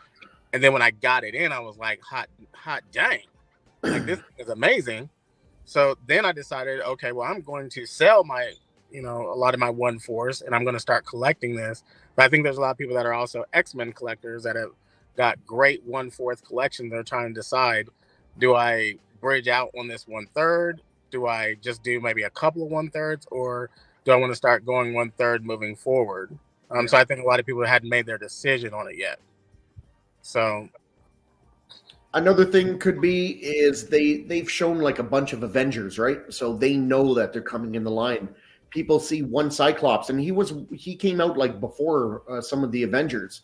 They might be like, well, I don't want a 1/3 standalone Cyclops, but if they know that he's going to be making a bunch of other X-Men, I think that's really going to put the sales up more. And I'm telling you, the other X-Men, when you see them, let's just say I'm coming back from the future, they are absolutely wonderful. Like, they are pristine. I've seen a couple of them, and they look very good. This looks so cool. The more that I stare at this damn statue, this looks. I mean, look at this. Look at this base. Like, I get it. It's not a popular storyline, but like this thing, it looks wet there, like an alien's supposed to look. It's fantastic. It's a whole bunch of battle damage right there. And he just looks. I mean, his expression is spot on. Now this does. We were talking about this a little bit, me and Shane. This does look like that quarter scale Cyclops that came out. Same pose, down all the way down to the same pose and everything. Very similar to XM. This and their cap are very similar. This thing just looks outrageous. The textures that they use, the colors, the pouches. Like, so good. I think this looks just a knockout. Is this already in stock and shipping? I think it's going to be shipping. Like, I haven't been able to pay for shipping yet, but I thought I heard within like a month or two we're going to be able to pay for shipping, and it's going to be out. I saw Jay had like a big picture of like a whole bunch of boxes that were Cyclops, showing that they were in. Yeah, and it's even got, look at his head right there. It's even got the 2 buttons on the side where he presses for his blast. Finally, they're touching the right spot. Man, that's so cool. Look at, he's got 2 but it looks like he's got 2 buttons right there where he actually shoots his optic blast or whatever it is. And if you put this by that X-Men #1, I think it was the 1991 or 1992 comic, you can see that it goes right in line with that Magneto, and this one's positioned just like it. Like, it looks perfect. Dwayne Davis, exactly. At Trey, I'm quarter X-Men collector, and I know LBS's line won't have as many characters as quarter scale options. Yeah. Well, that's fair. That would take so much room if they did. Going back to Jesse Hernandez real quick. Not a fan of the Cyclops, but I really like the new Iron Studios. Yeah, that was the one I was talking about, Jesse. I agree. They both look good. I prefer this Cyclops without like the armor pads and shit like that. This is more classic. For me, I don't like the pose. It's always him with one leg up or something, and his mouth open screaming. Yeah, that's a valid point. It is. It doesn't bother me because it suits the character, but that's a valid point. Yeah. Anthony Kennedy. I'll actually be using this one right here, like that actual without him screaming. That's the one. Yeah, I think that looks good too. I think that expression. I mean, look at the teeth too, man. When you really look at that, it looks amazing. It looks real. Yeah. Looks amazing. The more I stare at this, the more I want to buy it, but I'm not. You should. And it's got aliens on the base. I mean, it fits right in. Yeah, it fits right in with Predator. Let me tell you, I love Predator, but if Scott Summers caught them with that optic blast, he would just blast the shit out of a Predator right in half. Love my Predators though. That would go the other way around too. Like if they use their shoulder blast cannon. First shot. You got to find the Predator first, Scott. Yeah.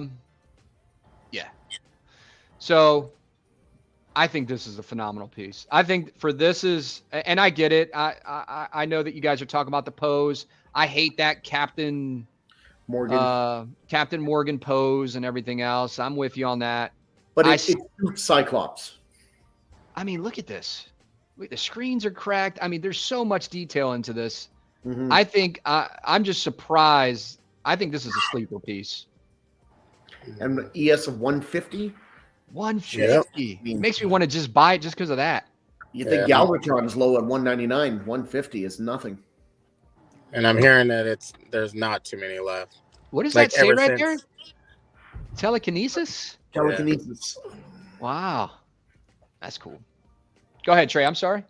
I was just saying I'm hearing that there's not very many pieces left to go around. And especially since the last few weeks, people are starting to hear that they can't just sit back and wait for the PO like we're all used to doing. So What's the price point on that, Trey? I got mine for $14.50. That's for a 1/3 scale with that much detail. That's a great price. Yeah, I mean it's a couple $100 more than How much the was it? 1/4. $13.50? $14.50. $14.50. God. Yeah. How much do you pay for your 1/3 scales, Adam? $4,000. Just asking. Hey, look, I don't care. I still think. Well, I do care actually, but I was going to say you do care. I do care. That's why I bitch about it every time. Because I'm gonna end up getting it anyway. But like, guys, if you haven't seen this piece, I know I talk about it all the time. You got to see it in real life. You have to see it in real life. And I say that this piece is probably the best piece that I've seen in real life to date. Wow. That I've seen. But that's just my opinion. I'm a little biased because I like Predator too. So. Puerto Rican predator collector. Puerto Rican Predator collector. No, we could just say Puerto Rican Predator and leave it Puerto at Rican predator, baby. What do you guys think about this? Who makes this? I have no idea. Oh, this is Is this Iron? Is this Weta? It's not Prime 1. This is There's not that many people with Lord of the Rings. Is it? this is Dark Side, Weta. This is 6 scale Weta. Okay, it is Weta. Okay. Yep. I mean, it looks good. Estimated to ship in Q1. So it's going to ship anytime now, if it's not already. For me, I like it, but when I have an orc, I don't want him walking forward. I want him doing something fucking fierce, Orc-like, and yeah. vicious and scary. Yeah. You know, I just don't want some guy like walking forward. When I see this, I see every statue that they make of Mando where he's just walking. Yeah, he should have that bow up and making an angry face as he's like or trying something to like have a shoot dead body somebody. on him, but like something, right? I want to see he's an orc-eye. I want to see something crazy and fierce and gruesome. It does look fantastic though. I love does the look- armor. I think they got the skin tones right on the money. What I love about their skin, it always looks like it's like blood stained. Yeah. Look at that. Looks great. Yeah, it does. Just You got not a the fan face of the there. poke. What is that? Leaves? It's supposed to be like leaves. I think so. Yeah. Looks like a whole bunch of pennies. He just robbed the bank. All right. Let's see. All right. I'm going to wrap this up with a couple more things here. So this is another thing where my wallet is screaming because man. like, come on, man. There's a lot of people worried about this line because of their bank. God. And you know Prime 1's going to kill it. You know they are. This is going to be third, right? Third scale? I believe it's third. They got to make this in third scale. I hope they think make it this is in third third. scale. I think They make this in third scale. Like this goes with, I could collect that with my Predator line, you know? Make that $16,000. Yeah. I'm already into 20 grand just by talking to you guys. I mean, Prime 1's pretty cheap on their prices, so you'll be fine. Yeah. Super affordable. Yeah. Anyway, I'm excited about this. I think it was Mitchell that was asking me, what about this? What about that? What about, what Predators? And I'm kind of thinking about this too, Mitch. So. Then you got this Superman coming out. I don't like this look of Superman, but. That's the Frank Miller Superman, eh? I know. I don't like it. I just think I'm not the biggest fan of Frank Miller art. It's not bad by any means. It's just not my style. That's not my style of Superman with the Johnny Bravo hair. That's not my thing. But I bet you it'll be very well done. What do you think about this, Trey? I do not like that art direction with it. I actually watched the movie or whatever you want to call it, just so I could see what it looked like. So I understand it. But I wouldn't get this, even though I would want it, since I'm now doing DC. But I guess I'll stick with the LBS and maybe get that Prime 1 Hush just to go with it. Right. hopefully the Prime One Hush will continue to be very affordable. So just from what I've seen out of the LBS tees for that new Superman, like I would buy that one all day over this one, but Yeah. I guess it depends on what version you like or what you're most connected to and like what you read growing up or whatever, the reason I kind of like that one is just because when I watched the actual show, then I understood the art behind it. I like it from like just art, but from it being my Superman, it's not my Superman. But art, I like the art. It's just not my Superman. Yeah. Yeah, I see you, Mitch. I'm with you on that. I can see that, Trey. I agree with you there. I just don't like that art direction. Especially at these prices. If it was $500, hey, let's go get it. But not at these prices. I got to be a little bit more discerning and picky. And see, but this is why I said when I brought this up before, yeah, I know that you said that competition is good and there's enough for everybody, but is there? Just by that comment you made, right? Just by that comment you made, because a lot of people are thinking like that right now. Is there enough to go around for everybody? Because people are spending their money in the lines that they want. And LBS now has this DC license now. Yeah. So I don't know. We'll see how this goes. And I think Trey, that'll elevate statue collecting for us more, because now people are trying to be more. They're going to have to come out with some badass pieces to win over the small niche of collectors that are collecting stuff because they're watching their money. Yeah. They can't go everywhere now. Now Prime One doesn't own the 1/3 license just with them, and they're killing it. Yeah. So that might lead to more badass pieces coming out just to win the customer, And I hope more diversity too, because if people keep only getting a Superman and a Batman, but here comes LBS with Martian Manhunter and Clayface and whoever, I think it's going to force them to diversify and give people more in their lines as well. So that's what I'm hoping too. Yeah. Yeah. Anyway, I saw this Joker. I thought this was cool too. We saw it at the Next Level event. Whenever this comes out in like 40 years, but but it's a cool piece. Prime One takes forever to make their pieces, but they make excellent pieces. I wanted to ask Shane about this. As Shane, he probably went to go take a. Shane, what do you think about this? All right, before you answer that, hang on. Okay. I thought this was super cool. When you asked me about robotic looking things, this looks amazing to me. I like this. But so go ahead. I think it looks really cool. Obviously I need to see more. I think it looks cool. It's nothing I would get because it's not even close to being G1, but I think it looks really cool. It looks like a cross between Megatron and Galvatron. I know doesn't it? Yeah, it's like excellent. The designs together. Yeah. Yeah, you're right. Excellent point. I didn't really even think about that until you. Is this done by Nitzy? Josh Nitzy, the one who did that newest Optimus Prime. This is Prime One. No, but the sculptor. Oh, I don't know. Yeah, he did that Mega Zoid or Mega whatever, and then he also did that Prime that's coming out that kind of looks like Gundam Optimus. Yeah. I like that statue. It's just too busy. Nizzy. Josh Nizzy. Yeah. It looks so I think busy, it looks cool. Again, nothing I would get, but it looks cool. I like how they got the Decepticon symbol right there on his chest. Mm-hmm. Yeah. Well, you have to have that for Megatron. Yeah. Very cool. I thought this was cool too. Not something I collect, but I really like the art, of this. Anyway, yeah.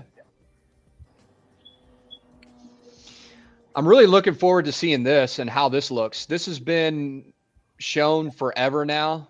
We haven't seen, I don't even know if it's being made anymore. Does anybody know anything about this piece? I've heard nothing about any of these pieces that you've shown so far. It's been okay. Yeah. I haven't even that heard Megatron, like nothing. Yeah. Yeah. So hopefully they don't cancel this. I'm still waiting for a Mortal Kombat line to be like a knock out of the park. Right. I haven't seen any Mortal Kombat lines that have been just like really, really good, you know? What do you think, Kevin?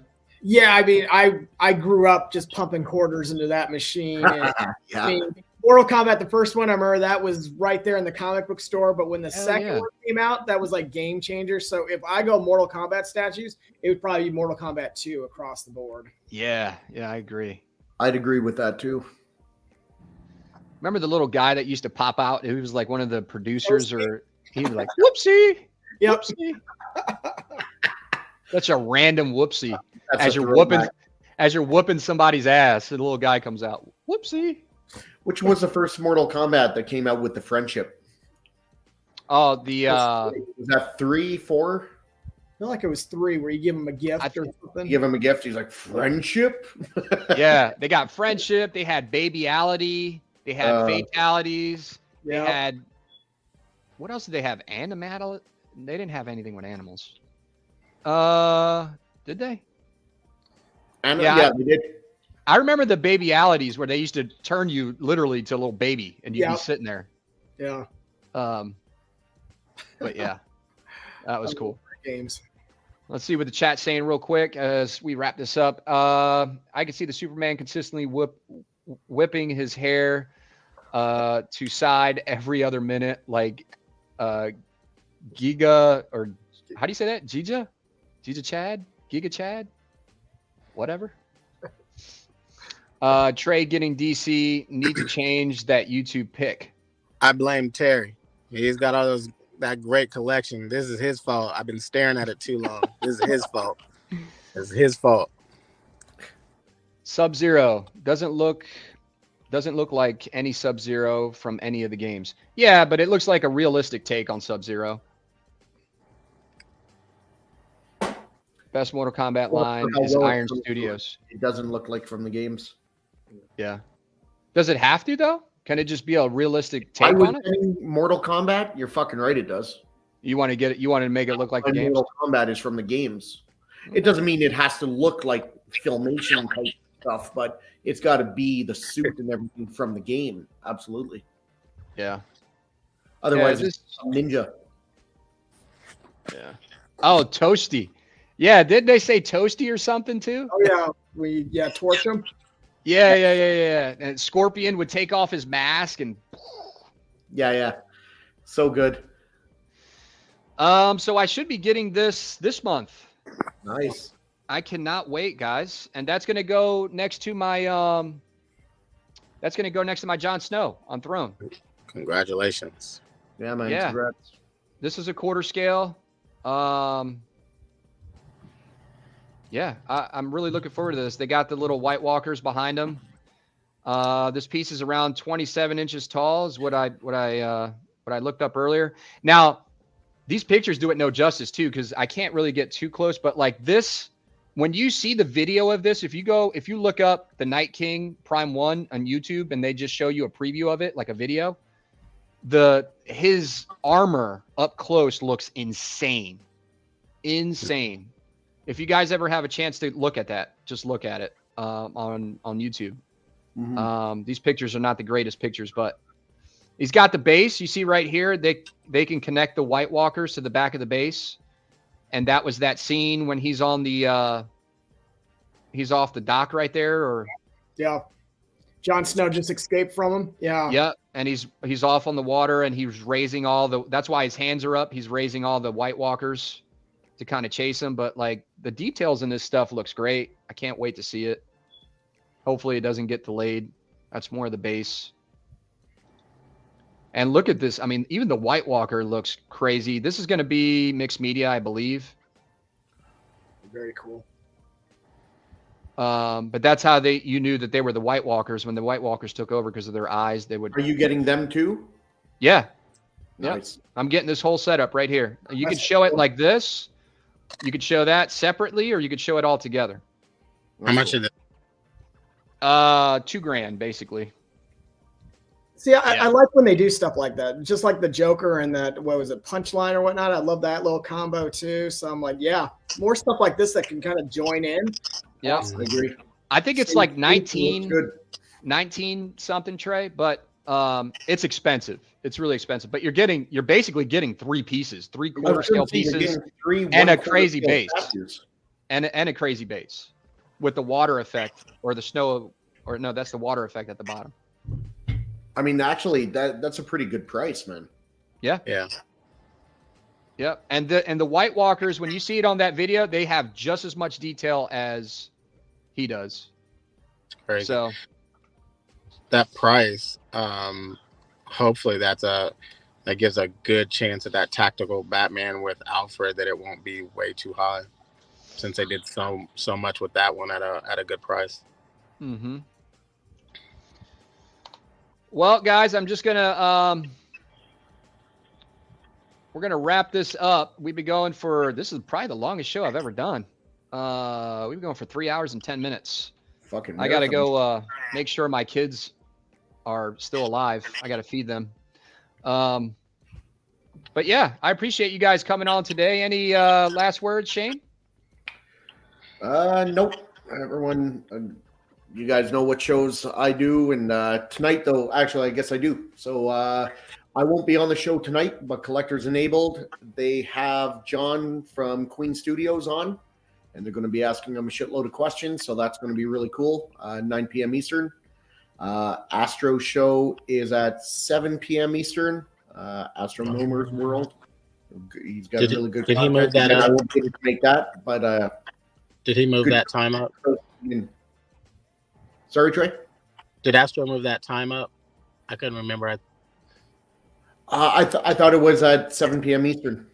Okay. I I thought. couldn't remember if he moved the time up, but okay. And then Constructive Outrage Wednesday, 9 p.m. Eastern. And then everyone already watches Stick Mansion Collectible Thursday at 8:30 and Saturday at 9.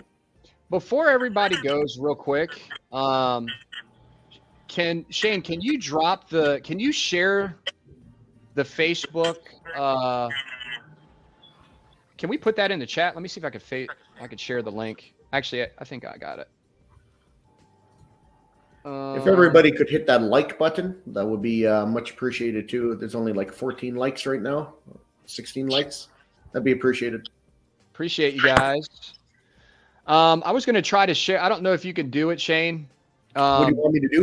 Share the group link in the chat. Okay. Guys, we're going to put the group link for the Facebook group. We're trying to build that up a little bit just to kind of get stuff out to you guys quicker. And so you guys can know when we're doing shows and stuff like that. We'll make sure we invite you too, Kevin, if you're not invited already. Kevin's in there. Kevin's in there? Okay. Yeah. Appreciate that. Kevin, any last words, man? No, just thanks for having me, guys. And look forward to some Diablo 4 action in June. Yeah, let's do it, Kev. Let's do it, man. We'll talk backstage here in a second, and we'll see what we're going to be doing with Diablo. We'll figure out something. Excellent. I think that's the right link. All right. I guess we'll find out. We'll find out. Guys, let me know if you guys see the link in the chat. I don't see it in the chat yet. Did you already put it in there? I did. Okay. Anyway, actually, I could show you guys right here too. Let me just show it right here again. And share screen. I got so much stuff. Oh, Astro says 5 p.m. My bad. It's 5 p.m. Not 7. Okay, 5 p.m. guys. Guys, if you haven't joined the Collectors Table Facebook group, go ahead and search for it and add yourself, and we'll go ahead and accept you guys in. Again, it's just another group that we could just kind of chop it up and share different things in a positive way. In this group, we're not bashing anybody. If they got different opinions, we're going to be respectful for everybody's opinions because we all got different opinions.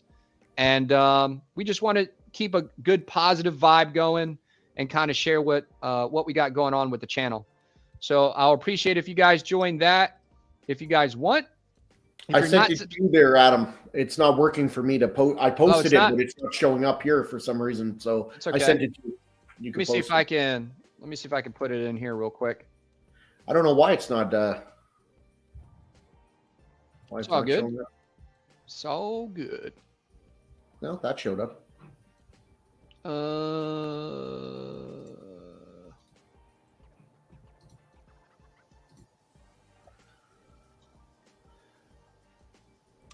Copy link address. Let's see if this works.